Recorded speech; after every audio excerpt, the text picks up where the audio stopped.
ನಮಸ್ಕಾರ. ಬಸ್ ವೇಗವಾಗಿ ತನ್ನ ಗುರಿಯತ್ತ ಸಂಚರಿಸುತ್ತಿತ್ತು. ಮಮತಾ ನವವಧುವಿನ ಅಲಂಕಾರದಲ್ಲಿ ರೇಷ್ಮೆ ಸೀರೆಯ ಸೆರಗನ್ನು ಮೈತುಂಬ ಹೊತ್ತು ಸೀಟಿನ ಒಂದು ಕಡೆ ಮುದುಡಿಕೊಂಡು ಕುಳಿತಿದ್ದಳು. ಶ್ರೀರಂಗಪಟ್ಟಣದ ತವರನ್ನು ಬಿಟ್ಟು ಬ್ಯಾಂಗ್ಳೂರಿನ ಅತ್ತೆ ಮನೆಗೆ ಮದುವೆನ ಕಿತ್ತಿ ಮಮತಾ ಆತಂಕದಿಂದ ಹೊರಟಿದ್ದಳು. ತನ್ನವರನ್ನೆಲ್ಲ ತೊರೆದ ನೋವು ಮನಸ್ಸಿನ ಮೂಲೆಯಲ್ಲಿ ತುಂಬಿತ್ತಾದರೂ ಬೀಳ್ಕೊಡುಗೆಯ ಕಣ್ಣೀರು ಇದೀಗ ಹಾರಿತ್ತು. ಅತ್ತೆ ಮನೆಯಲ್ಲಿ ತನಗೆ ದೊರಕಬಹುದಾದ ಸ್ವಾಗತ, ಅಲ್ಲಿನ ಹೊಸ ಜೀವನ, ಗಂಡನ ಪ್ರೇಮ ಪ್ರೀತಿ ಇವುಗಳನ್ನೆಲ್ಲ ನೆನೆದು ಬಹಳ ಗಾಬರಿಗೊಂಡಿದ್ದಳು. ಒಂದು ವಿಚಾರವನ್ನು ತವರಿನಲ್ಲಿ ಎಲ್ಲರೂ ಕಡೆಗಣಿಸಿದ್ದರು. ತಾಯಿ ತಂದೆ ಅಣ್ಣ ಅತ್ತಿಗೆ ಎಲ್ಲರೂ ಬೇಕೆಂದೇ ಆ ವಿಷಯವನ್ನು ತೇಲಿಸಿಬಿಡುತ್ತಿದ್ದರು ಎನ್ನಬಹುದು. ತಾನು ಇಲ್ಲಿಂದ ಅತ್ತೆ ಮನೆಗೆ ಹೋದ ಮೇಲೆ ಅಲ್ಲಿ ಯಾವುದೋ ಗಂಭೀರವಾದ ಪರಿಸ್ಥಿತಿಯೊಂದನ್ನು ಎದುರಿಸಬೇಕಾಗುತ್ತದೆ ಎಂದು ಎದೆ ಬಾರಿ ಬಾರಿಗೂ ಹೊಡೆದುಕೊಳ್ಳುತ್ತಿತ್ತು. ಇದಕ್ಕೆಲ್ಲ ಮೂಲ ಕಾರಣವೆಂದರೆ ಮೃತ್ಯುಂಜಯ. ಸಹಜವಾಗಿ ಮದುಮಗನಿಗೆ ಇರಬೇಕಾದ ಸಂತೋಷದೊಂದಿಗೆ ಹಸೆಮಣೆ ಹೇರಿದಂತೆ ಕಾಣಲಿಲ್ಲ. ಬದಲಿಗೆ ಬಲಿಪೀಠ ಹೇರಿದ ಕುರಿಯಂತೆ ಗಂಟು ಮುಖ ಹಾಕಿಕೊಂಡು ಸಿಡಿಮಿಡಿಗುಡುತ್ತಾ ಅಂತೂ ಮದುವೆ ಆಯಿತು ಎನಿಸಿದ್ದ. ಮೃತ್ಯುಂಜಯ ಅವಳನ್ನು ಅದೀಗ ತಾನೇ ವಿವಾಹವಾಗಿದ್ದ ಗಂಡ, ಹೊಸ ಮದುಮಗ. ನಿನ್ನೆ ತಾನೇ ಮದುವೆಯಾದ ಹೆಂಡತಿಯಲ್ಲಿ ತೋರಬಹುದಾದ ಸಹಜ ಕುತೂಹಲದಲ್ಲಿ ಒಂದು ಅಂಶವನ್ನು ವ್ಯಕ್ತಪಡಿಸಿರಲಿಲ್ಲ. 3/4 ಗಂಟೆ ಪ್ರಯಾಣದಲ್ಲಿ 4ಕ್ಕೂ ಮೀರಿ ಸಿಗರೇಟನ್ನು ಸುಟ್ಟಿದ್ದಾನೆ ಹೊರತು ಔಪಚಾರಿಕವಾಗಿಯೂ ಅಪ್ಪಿ ತಪ್ಪಿ ಅವಳನ್ನು ಮಾತನಾಡಿಸುವ ಗೋಜಿಗೆ ಹೋಗಲಿಲ್ಲ. ಮಾತುಗಳಲ್ಲಿರಲಿ, ಅವಳ ಮುಖಪರಿಚಯವು ಅವನಿಗೆ ಸರಿಯಾಗಿ ಆಗಿರಲಿಲ್ಲವೆಂದರೆ ಅತಿಶಯೋಕ್ತಿಯಲ್ಲ. ಹೊಸ ಮದುಮಗನನ್ನು ಛೇಡಿಸುತ್ತಿದ್ದ ಅಣ್ಣ ಅತ್ತಿಗೆ ತಮ್ಮ ತಂಗಿಯರ ಸರಸ ಸಂಭಾಷಣೆಗೂ ನಿರ್ಲಿಪ್ತನಾಗಿದ್ದ. ಗಂಡಿನ ಕಡೆಯವರು ಲಗ್ನ ಮಂಟಪಕ್ಕೆ ಬರುತ್ತಿರುವಾಗಲೇ ಮೃತ್ಯುಂಜಯನ ಗಂಟು ಮುಖವನ್ನು ನೋಡಿ 4-6 ಮಾತುಗಳು ಕೇಳಿ ಬಂದವು. ಹುಡುಗನಿಗೆ ಮದುವೆ ಇಷ್ಟ ಇಲ್ಲ ಅಂತೆ ಕಾಣುತ್ತೇ. ಅದೇನೋ ಸಾಕಷ್ಟು ವರದಕ್ಷಿಣೆ ಕೊಟ್ಟಿಲ್ಲವಂತೆವೇನೋ. ಅಯ್ಯೋ ಅದಲ್ಲ ರೀ, ಅವನು ನಯಾ ಪೈಸೆ ವರದಕ್ಷಿಣೆಯೂ ಬೇಡ ಅಂದಂತೆ. ಮತ್ತೆ ಇನ್ನೇನಂತೆ? ಏನೋ ಅರ್ಥವಾಗ್ತಾ ಇಲ್ಲ. ಮದುಮಗನ ಅವತಾರ ನೋಡಿ ಹುಡುಗಿಯ ಅಣ್ಣ ತಮ್ಮಂದಿರು ಪೆಚ್ಚಾಗಿದ್ದಾರೆ. ಏನೋ ಇರಬೇಕು, ಬೆಂಕಿ ಇಲ್ಲದೆ ಹೊಗೆ ಆಡೋಲ್ಲ ಬಿಡಿ. ಮಮತಾಳ ಕಿವಿಗೆ ಈ ಮಾತುಗಳು ಬೀಳುತ್ತಿದ್ದಂತೆ ಜೀವ ನಡುಗತೊಡಗಿತು. ಮೊದಲು ಹೆಣ್ಣು ನೋಡುವ ಶಾಸ್ತ್ರಕ್ಕೂ ಸಹ ಮೃತ್ಯುಂಜಯ ದಯಮಾಡಿಸಿರಲಿಲ್ಲ. ತನ್ನನ್ನು ನೋಡುವಷ್ಟು ತಾಳ್ಮೆ ಇಲ್ಲವೇ ಅಥವಾ ಪುರುಸೊತ್ತಿಲ್ಲವೇ? ಹೆತ್ತವರ ಅಣ್ಣ ತಮ್ಮಂದಿರ ಆತ್ಮವಿಶ್ವಾಸ, ಗಂಡಿನ ಕಡೆಯವರ ಅನುನಯ ವರ್ತನೆಗೆ ಮಾರು ಹೋಗಿ ವಿವಾಹಕ್ಕೆ ಒಪ್ಪಿದ್ದಳು.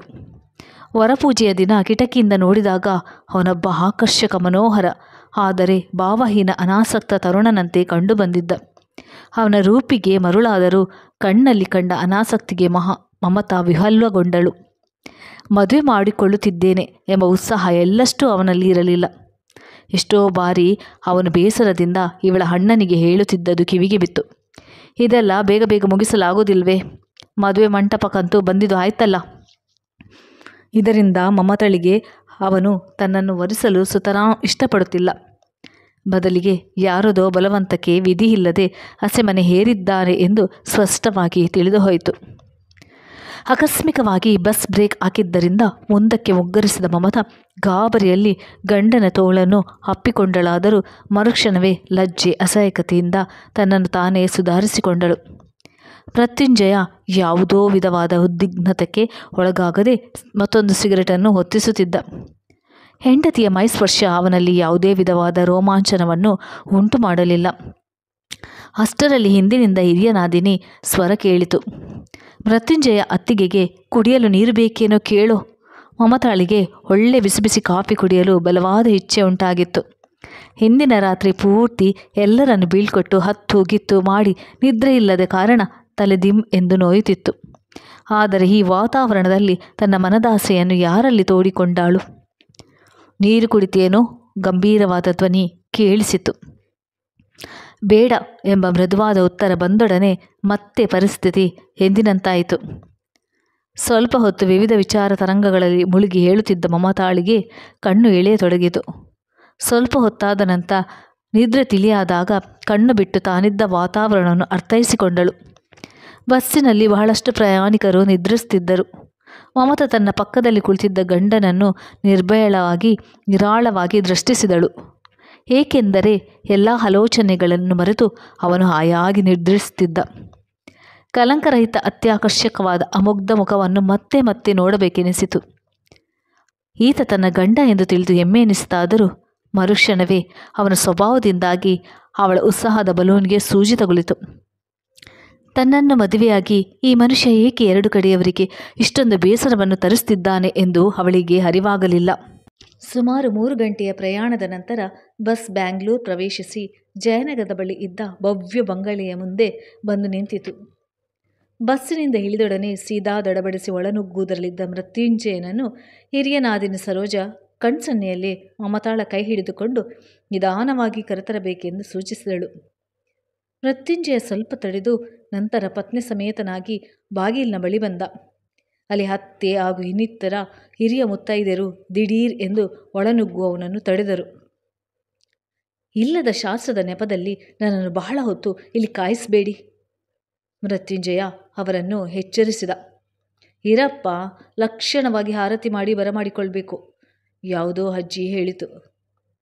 ನನಗೆ ಬಹಳ ಸುಸ್ತಾಗಿದೆ, ಇದನ್ನೆಲ್ಲ ಬೇಗ ಮುಗಿಸಿ, ಜಾಸ್ತಿ ಹೊತ್ತು ನಾನು ಇಲ್ಲಿ ನಿಂತಿರಲಾರೆ, ಮೃತ್ಯುಂಜಯ ಕಡ್ಡಿ ಮುರಿದಂತೆ ಮಾತನಾಡಿದ. ಅಷ್ಟರಲ್ಲಿ ಚಿಕ್ಕಮ್ಮ ಅವನನ್ನು ತಮಾಷೆ ಮಾಡಿದಳು. ಇದೇನೇ ಮೃತ್ಯು, ನಮ್ಮನ್ನೆಲ್ಲ ತಳ್ಳಿಕೊಂಡು ಪಕ್ಕದಲ್ಲಿರುವ ಅಪ್ಸರೆಯನ್ನು ಈಗಾಗಲೇ ರೂಮಿಗೆ ಎಳೆದೊಯ್ಯುವೆನೆಂದು. ಅಲ್ಲಿದ್ದ ಮಹಿಳೆಯರೆಲ್ಲ ಕಿಲಕಿಲನೆ ನಗತೊಡಗಿದಾಗ ಮಮತಾ ನಾಚಿಕೆಯಿಂದ ಮತ್ತಷ್ಟು ತಲೆ ತಗ್ಗಿಸಿದಳು. ಸರಿ ಸರಿ, ಈ ಅಪ್ಸರೆಯನ್ನು ನೀವೇ ಇಟ್ಕೊಳ್ಳಿ, ಸಿಡಿಮಿಡಿಗುಡುತ್ತಾ ಅವನು ಬಡಬಡಿಸಿದ. ಮಮತಾಳಿಗೆ ಎತ್ತಿ ಕುಕ್ಕಿದಂತಾಯಿತು. ತಾನು ಮಾಡಿರುವ ಅಪರಾಧವಾದರೂ ಏನೂ ಅರ್ಥವಾಗಲಿಲ್ಲ. ಈ ಮಾತುಕತೆಗಳಾಗುವಷ್ಟರಲ್ಲೇ ಬುದ್ಧಿಮತಿಯಾದ ಅತ್ತೆ ತಮ್ಮೆಲ್ಲ ಶಾಸ್ತ್ರಗಳನ್ನು ಚುಟುಕಾಗಿ ಪೂರೈಸಿದರು. ಎಲ್ಲ ಮುಗಿದ ತಕ್ಷಣವೇ ಅವಳ ಸೀರೆಗೆ ಗಂಟು ಹಾಕಲಾಗಿದ್ದ ತನ್ನ ಉತ್ತರೀಯವನ್ನು ಅವಳ ಹತ್ತಿರವೇ ಬಿಟ್ಟು ಅವನು ಮಾಯವಾದ. ಮಮತಾಳಿಗೆ ಅಲು ಹುಕ್ಕಿ ಬಂದಿತ್ತು. ಈ ಅಪರಿಚಿತ ವಾತಾವರಣದಲ್ಲಿ ಅವಳ ಜೊತೆಗಿರಬೇಕಾದ ಗಂಡನೇ ಎಲ್ಲರಿಗಿಂತಲೂ ದೂರ ಸರಿತೊಡಗಿದ. ಚಿಕ್ಕ ನಾದಿನಿ ಸರಳ ಸಂಭ್ರಮದಿಂದ ಅವಳ ಕೈ ಹಿಡಿದು ಪಡಿಯಕ್ಕಿ ಕೆಡವಿದವಳನ್ನು ತಮ್ಮ ಮನೆಯ ಅಜಾರಕ್ಕೆ ಕರೆದುಕೊಂಡು ಹೋದಳು. ಅವಳನ್ನು ಎಲ್ಲರೂ ವಿಚಾರಿಸಿಕೊಳ್ಳುವವರೇ. ಅಲ್ಲಿ ಚಿಕ್ಕಮ್ಮ, ಅತ್ತಿಗೆ, ಅತ್ತನಾದಿನಿಯರು ಎಲ್ಲರೂ ಇದ್ದರು, ಗಂಡನ ಹೊರತಾಗಿ. ಯಾರೂ ಅವಳ ಮೇಲೆ ಯಾವುದೇ ವಿಧವಾದ ಟೀಕೆ ಟಿಪ್ಪಣಿಗಳನ್ನು ಅವಳು ಬಹಳವಾಗಿ ನಿರೀಕ್ಷಿಸುತ್ತಿದ್ದ ಮಾಡಲಿಲ್ಲ. ಬದಲಾಗಿ ಅವಳಲ್ಲಿ ಹೆಚ್ಚಿನ ಆತ್ಮೀಯತೆಯನ್ನು ತೋರಿಸಿದರು. ಅವಳನ್ನು ಒಂದು ವಿಶಾಲವಾದ ಸುಸಜ್ಜಿತ ಕೊಠಡಿಯಲ್ಲಿ ಕುಳ್ಳಿರಿಸಿದರು. ಅದಕ್ಕೆ ಅಂಟಿದಂತೆ ಇನ್ನೊಂದು ಕೋಣೆ ಹಾಗೂ ಪಕ್ಕದಲ್ಲಿ ವಿಶಾಲವಾದ ಮಲಗುವ ಕೋಣೆ ಇತ್ತು. ಕಾಫಿ ಆದ ನಂತರ ಅವಳ ಸ್ನಾನದ ವ್ಯವಸ್ಥೆ ಮಾಡಲಾಯಿತು. ಸರಳ ಒಂದು ಚಿಕ್ಕ ಬಟ್ಟಲಲ್ಲಿ ಅರಶಿನ, ಕಡಲೆ ಹಿಟ್ಟು, ಹಾಲಿನ ಕೆನೆ ಕಲಸಿ ಅವಳ ಮೈಕೈಗಳಿಗೆ ನೀವಿ ಅವಳ ಪ್ರಯಾಣದ ಆಯಾಸವನ್ನು ನಿವಾರಿಸಿದಳು. ಮಮತಾ ಹಿತವಾದ ಬಿಸಿ ನೀರಿನಲ್ಲಿ ಮಿಂದು ತಲೆ ಹೊರಿಸುತ್ತಾ ಹೊರಬಂದಳು. ಅವಳೊಂದು ಚಿಕ್ಕ ಕೊಠಡಿಯಲ್ಲಿ ಯಾರೂ ಇರಲಿಲ್ಲವಾಗಿ ನೀರಳವಾಗಿ ಕಾಲು ಚಾಚಿ ಕುಳಿತಳು. ಅಷ್ಟರಲ್ಲಿ ಪಕ್ಕದ ಕೋಣೆಯಿಂದ ಬಂದ ನಗುಮುಖದ ಗಂಡಸು ಮೆಲ್ಲಗೆ ಕೇಳಿದರು. ಅತ್ತಿಗೆ, ಮೊದಲ ರಾತ್ರಿಯ ಸಜ್ಜೆ ಮನೆ ಶೃಂಗಾರಕ್ಕಾಗಿ ಯಾವ ಹೂ ತರಬೇಕು ಹೇಳಿ, ಇದೀಗ ತರುತ್ತೇನೆ. ಅವರ ಮಾತಿನಿಂದ ಮಮತಾ ನಾಚಿಕೊಂಡಳು. ಅಲ್ಲಿಗೆ ಬಂದ ಸರೋಜ ಪತಿಯನ್ನು ಉಸಿಮುನಿಸಿನಿಂದ ಗದರಿಸಿಕೊಳ್ಳುತ್ತಾ, ಏನು ಅಂದರೆ ಅದನ್ನು ಮೃತ್ಯು ನೋಡ್ಕೊಳ್ತಾನೆ, ನೀವು ಇಲ್ಲಿ ಬನ್ನಿ ಎಂದು ಕರೆದೊಯ್ದಾಗ ಮಮತಳಿಗೆ ಆತ ಈ ಮನೆಯ ಅಲಿಯ ಎಂದು ತಿಳಿಯಿತು. ಅವರ ಅನ್ಯೋನ್ಯ ದಾಂಪತ್ಯ ಕಂಡು ಮನ ಪ್ರಫುಲ್ಲಿತವಾಯಿತು. ಅಷ್ಟರಲ್ಲಿ ಸಿಡಿಲ್ನಂಥ ಶಬ್ದವೊಂದು ಕೇಳಿಸಿತ್ತು. ಸಾಕು, ಇಷ್ಟು ಹೊತ್ತು ನಿಮ್ಮ ಶಾಸ್ತ್ರ ಆಚಾರ ಸಹಿಸಿಕೊಂಡು ನನಗೆ ಸಾಕಾಗಿದೆ. ಇನ್ನು ಶೃಂಗಾರ ಸಜ್ಜೆ ಮನೆ ಎಂದು ಕರಿಬೇಡಿ. ನಾನು ಯಾವ ಬಲೆಗೂ ಬೀಳುವವನಲ್ಲ. ಮೃತ್ಯು ಮೆಲ್ಲಗೆ ಮಾತನಾಡೋ, ಹೊರಗೆಲ್ಲ ಬಂಧುಗಳು ಮನೆ ತುಂಬ ಕುಳಿತಿರೋದು ನಿನಗೆ ನೆನಪಿಲ್ವೇ? ಅತ್ತೆ ಮೃತ್ಯುಂಜಯನನ್ನು ಸಮಾಧಾನಪಡಿಸುವುದು ಕೇಳಿಸಿತು. ಅದಕ್ಕೆ ನಾನೇನು ಮಾಡಲಿ? ಹೊರಗಿನವರಿಗೆ ಒಳಗಿನವರಿಗೆ ಎಲ್ಲರಿಗೂ ನನ್ನ ಪರಿಸ್ಥಿತಿ ಗೊತ್ತೇ ಇದೆ. ಹುಟ್ಟಿದಾಗಿನಿಂದ ಇಲ್ಲಿಯವರೆಗೂ ಬರೀ ನಿಮ್ಮ ಮಾತುಗಳನ್ನು ಶಿರವಹಿಸಿ ನಡೆಯುವುದೇ ಆಗೋಯ್ತು. ನನ್ನ ಬಗ್ಗೆ ಏನಾದರೂ ಯೋಚಿಸಿದಿರೇನು? ಅಯ್ಯೋ ದೇವ್ರೆ, ಇಂಥ ಒಳ್ಳೆ ಕಡೆ ಸಂಬಂಧದ ಹುಡುಗಿ, ಇಷ್ಟೆಲ್ಲ ಸಡಗರ ಸಂಭ್ರಮ, ಇಷ್ಟೊಂದು ಖರ್ಚು, ಇದೆಲ್ಲ ನಿನಗೋಸ್ಕರ ಅಲ್ಲದೆ ಇನ್ನೇನು? ಅತ್ತೆ ಸ್ವಲ್ಪ ಅಧಿಕಾರಯುತವಾಗಿ ಹೇಳಿದರು. ನಾನೇನು ನಿಮ್ಮ ಹತ್ರ ಬಂದು ಇದೆಲ್ಲ ನನಗೋಸ್ಕರ ಮಾಡಿ ಅಂತ ಕೇಳಿಕೊಂಡಿದ್ದೇನೇನು? ನಾನು ಕೇಳಿದರಲ್ಲಿ ಇದುವರೆಗೂ ಯಾವುದಾದರೂ ಒಂದನ್ನು ನಡೆಸಿಕೊಟ್ಟಿದ್ದೀರೇನೋ? ನನಗೆ ಇಷ್ಟ ಬಂದಂತೆ ಮಾಡಲು ಯಾವತ್ತಾದರೂ ಅವಕಾಶ ಕೊಟ್ಟಿದೆಯೇನಮ್ಮ? ಅಲ್ಲಪ್ಪ ಮೃತ್ಯು, ಸುಮ್ಮನೆ ವಾದ ಮಾಡಬೇಡ. ನಾವು ಏನೇ ಮಾಡಿದ್ರೂ ಅದು ನಿನ್ನ ಶ್ರೇಯಸ್ಸಿಗಾಗಿ ಮಾಡಿದ್ದೇವೆ, ನೆನಪಿಟ್ಕೋ. ನಾನು ಇಷ್ಟಪಟ್ಟ ಹುಡುಗಿಯನ್ನು ಮದುವೆಯಾಗಲು ನೀವು ಬಿಟ್ಟಿರೇನು? ನಾನು ನೌಕಾಪಡೆ ಸೇರಬೇಕೆಂದು ಸೆಲೆಕ್ಟ್ ಆಗಿ ಬಂದಾಗ ಯುದ್ಧದ ಭಯದಿಂದ ನೀವು ನನ್ನನ್ನು ಅಲ್ಲಿಗೆ ಹೋಗಲಿಕ್ಕೆ ಬಿಡಲಿಲ್ಲ. ನನ್ನ ಓದು ಬರಹ, ತಿರುಗಾಟ, ಸುತ್ತಾಟ, ನನ್ನ ಬಟ್ಟೆಗಳ ಆಯ್ಕೆಯನ್ನು ನೀವೇ ಮಾಡಿದ ಮೇಲೆ ಇನ್ನೇನು ಉಳಿದಿದೆ ನನಗೆ? ನೀವು ಹೇಳಿದಂತೆ ವಿಧಿ ಇಲ್ಲದೆ ಈ ಹುಡುಗಿಯನ್ನೇ ಮದುವೆ ಆದದ್ದಂತೂ ಆಯಿತು. ಇನ್ನು ಏನಾದರೂ ಬಲವಂತ ಮಾಡಿದರೆ ಈ ಮನೆ ಬಿಟ್ಟು ಹೊರಟು ಹೋಗ್ತೀನಿ. ಮತ್ತೆ ಈಗ ಮದುವೆಯಾಗಿ ಕರೆತಂದಿರುವೆಯಲ್ಲ ಆ ಹುಡುಗಿ, ಅವಳ ಬಗ್ಗೆ ನಿನ್ನ ಕರ್ತವ್ಯ ಯಾವುದೂ ಇಲ್ಲವೇನು? ಇಲ್ಲ, ಅವಳು ನೀವು ಮೆಚ್ಚಿ ಆರಿಸಿದ ಸೊಸೆ. ಅವಳನ್ನು ನೀವೇ ನೋಡ್ಕೊಳ್ಳಿ. ಅದಾದ ನಂತರ ಅಲ್ಲಿ ನೀರವತೆ ಆವರಿಸಿತು. ಮಮತಾಳ ಮೈಮನಸ್ಸು ಮಂಜಿನಂತೆ ತಣ್ಣಗಾಗಿ ಹೋಯಿತು. ಭಯಭೀತಳಾಗಿ ಅವಳು ಬಾಗಿಲ ಕಡೆಗೆ ದೃಷ್ಟಿಸುತ್ತಿದ್ದಳು. ತಕ್ಷಣವೇ ನಾದಿನಿಯರು, ಓರಗಿತ್ತಿಯರು ಅವಳನ್ನು ಸುತ್ತುವರಿದು ಲೋಕಾರೂಢಿಯ ಮಾತುಗಳಿಂದ ಅವಳ ಮನಸ್ಸಿಗೆ ತಂಪೆರೆಯಲು ಪ್ರಯತ್ನಿಸಿದರು. ಆದರೆ ಅವರ ಮಾತುಗಳಿಗೆ ಹಾಂ ಹೂಂ ಎನ್ನುತ್ತಿದ್ದ ಮಮತಾ ಸಂಭಾಷಣೆಯಲ್ಲಿ ಯಾವುದೇ ಅಸ್ತೆ ವಹಿಸಲಿಲ್ಲ. ಮೃತ್ಯುಂಜಯನ ಮಾತು ಅವಳ ಕಿವಿಗಳಲ್ಲಿ ತುಂಬಿಕೊಂಡಿದ್ದವು. ಅವನ ಅನಾಸಕ್ತಿಯ ಮೂಲ ಕಾರಣವನ್ನು ಅವಳೀಗ ಅರ್ಥ ಮಾಡಿಕೊಂಡಿದ್ದಳು. ಅವನ ಅಸಹನೆ, ಕೋಪ, ಸಿಡಿಮಿಡಿ ಎಲ್ಲವೂ ತಾಯಿಯ ಮೇಲೆಯೇ ಇತ್ತು. ಆದರೆ ಅದರ ಫಲವನ್ನು ಮಾತ್ರ ಯಾವ ತಪ್ಪು ಮಾಡದ ಮಮತಾ ಅನುಭವಿಸುತ್ತಿದ್ದಳು. ಭವಿಷ್ಯದ ಕರಾಳ ದಿನಗಳನ್ನು ನೆನೆದು ಅವಳು ಮತ್ತಷ್ಟು ಕುಗ್ಗಿ ಹೋದಳು. ಗಂಡನಿಂದ ತಿರಸ್ಕರಿಸಲ್ಪಟ್ಟ ಗೃಹಿಣಿಗೆ ಸಮಾಜದಲ್ಲಿ ಯಾವ ಆಧಾರ ತಾನೇ ಸಿಕ್ಕಿತ್ತು? ಅದರ ನಂತರ ಮನೆಯ ಎಲ್ಲ ಶಾಸ್ತ್ರಗಳಲ್ಲೂ ಮಮತಾ ಯಾಂತ್ರಿಕವಾಗಿ ಭಾಗವಹಿಸಿದಳು. ಮಧ್ಯಾಹ್ನದ ಊಟದ ನಂತರ 1 ಗಳಿಗೆ ಮಲಗಿ ವಿಶ್ರಾಂತಿ ಪಡೆದಳು. ಸಾಯಂಕಾಲವಾಗುತ್ತಿದ್ದಂತೆ ನಾದಿನಿಯರು ಸೇರಿ ಅವಳಿಗೆ ಮೊಗ್ಗಿನ ಜಡೆ ಹಾಕಿ ಅಲಂಕಾರ ಮಾಡಿದರು. ಕೇಸರಿ ವರ್ಣದ ಸೀರೆಯಿಟ್ಟು ಸಾಕ್ಷಾತ್ ಅಪ್ಸರೆಯಂತೆ ಕಂಗೊಳಿಸುತ್ತಾ ನಡುಮನೆಯಲ್ಲಿ ಹೆಣ್ಣು ಮಕ್ಕಳ ನಡುವೆ ಶೋಭಾಯಮಾನವಾಗಿ ಕುಳಿತಿದ್ದ ಮಮತಾಳನ್ನು ಯಾವುದೋ ಕಾರ್ಯನಿಮಿತ್ತ ಅಲ್ಲಿಗೆ ಬಂದ ಮೃತ್ಯುಂಜಯ ಗಮನಿಸಿದ. ಅವನು ಬಿಳಿಯ ಸಿಲ್ಕ್ ಜುಬ್ಬ ಪೈಜಾಮದಲ್ಲಿ ಮನ್ಮಥನಂತೆ ಕಂಗೊಳಿಸುತ್ತಿದ್ದ. ವಿಶಾಲ ಹಣೆಯಲ್ಲಿ ಹಚ್ಚಿಕೊಂಡ ತಿಲಕ ಅವನ ರೂಪಕ್ಕೆ ವಿಶೇಷ ಮೆರುಗು ನೀಡಿತ್ತು. ಮೃತ್ಯುಂಜಯ ಮಮತಳ ಮನಸೋರೆಗೊಂಡವನಾದರೂ ಅವಳತ್ತ ಕಣ್ಣು ಹಾಯಿಸುವ ಶ್ರಮ ತೆಗೆದುಕೊಳ್ಳಲಿಲ್ಲ. ಸಾಯಂಕಾಲ 7 ಗಂಟೆಯಾಗುತ್ತಿದ್ದಂತೆ ಜನ ಅರತಕ್ಷತೆಗೆ ಆಗಮಿಸತೊಡಗಿದರು. ರಾತ್ರಿ 10 ಗಂಟೆಯ ಹೊತ್ತಿಗೆ ಎಲ್ಲರ ಊಟ ಮುಗಿಯಿತು. ಕುಳಿತು ಎದ್ದು ಎಲ್ಲರಿಗೂ ನಮಸ್ಕರಿಸಿದ ಮಮತಾಳಿಗೆ ಸಾಕಾಯಿತು. ಕಣ್ಣವೆಗಳು ಎಳೆಯುತ್ತಾ ಹೋದವು. ಬಹಳ ಆಯಾಸಗೊಂಡಿದ್ದ ಮಮತಾ ಸರೋಜಳ ನೆರವಿನಿಂದ ತಾನು ಹುಟ್ಟಿದ್ದ ಭಾರೀ ಸೀರೆಯನ್ನು ಬದಲಾಯಿಸಿದಳು. ಒಡವೆಗಳನ್ನೆಲ್ಲ ಕಳಚಿಟ್ಟಳು. ಅನಂತರ ಸರೋಜ ಮಮತಾಳಿಗೆ ಕಿತ್ತಳೆ ಬಣ್ಣದ ಸಿಲ್ಕ್ ಸೀರೆಯನ್ನು ಉಡಲು ಕೊಟ್ಟಳು. ಆದರೆ ಇದು ಆರಂಭ ಮಾತ್ರವಾಗಿತ್ತು. ಅಷ್ಟರಲ್ಲಿ ಇನ್ನೊಂದು ಬುಟ್ಟಿಯಲ್ಲಿ ಸರಳ ಕಟ್ಟಿದ ಹೂಗಳ ಸರವನ್ನು ತಂದಾಗ ಮೊಗ್ಗಿನ ಜಡೆಗೆ ಬದಲಾಗಿ ಈಗ ಮಮತಾಳ ಮೈತುಂಬ ಹೂವಿನಿಂದ ತುಂಬಿತ್ತು.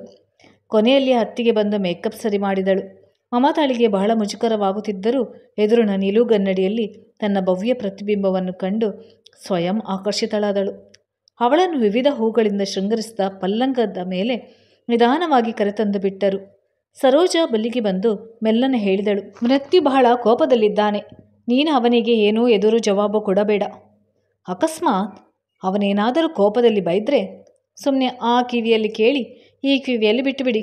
ಸರಳ ಕಕ್ಕುಲತೆಯಿಂದ ಹೇಳಿದಳು. ನನ್ನ ಮೈದುನ ಸ್ವಭಾವ ಬಹಳ ಸೌಮ್ಯ ಗುಣದವನು. ಈ ಸಮಯದಲ್ಲಿ ಎಲ್ಲರೂ ಅವನಿಗೆ ಹೆದರಿಕೊಂಡಿದ್ದಾರೆ. ಅವನೊಂದಿಗೆ ಹೇಗೆ ವ್ಯವಹರಿಸಬೇಕೆಂದು ಸುಶಿಕ್ಷಿತೆಯಾದ ನಿನಗೆ ನಾವು ಹೇಳಿಕೊಡ್ಬೇಕಾ? ಹತ್ತಿಗೆ ಧೈರ್ಯ ತುಂಬಿದರು. ಈ ಎಲ್ಲ ಮಾತುಗಳು ಅವಳಲ್ಲಿ ಮತ್ತಷ್ಟು ಆತಂಕ, ಅಧೈರ್ಯ ಮೂಡಿಸಿದವು. ಅವಳು ಮತ್ತಷ್ಟು ಮೂಲೆಗೆ ಅಂಟಿ ಕುಳಿತಳು. ನಾದಿನಿಯರು ಸಾಕಷ್ಟು ಧೈರ್ಯ ಹೇಳಿ ನಸುನಗುತ್ತಾ ಹೊರಟ ಮೇಲೆ ಮಮತಾ ಪಕ್ಕದ ಕೋಣೆಯಿಂದ ಕೇಳಿ ಬರುತ್ತಿದ್ದ ಪಿಸು ಮಾತುಗಳನ್ನು ಆಲಿಸಿದಳು. ಬಾವಾ, ನಿಮಗೆಲ್ಲ ವಿಚಾರ ಗೊತ್ತಿದೆ.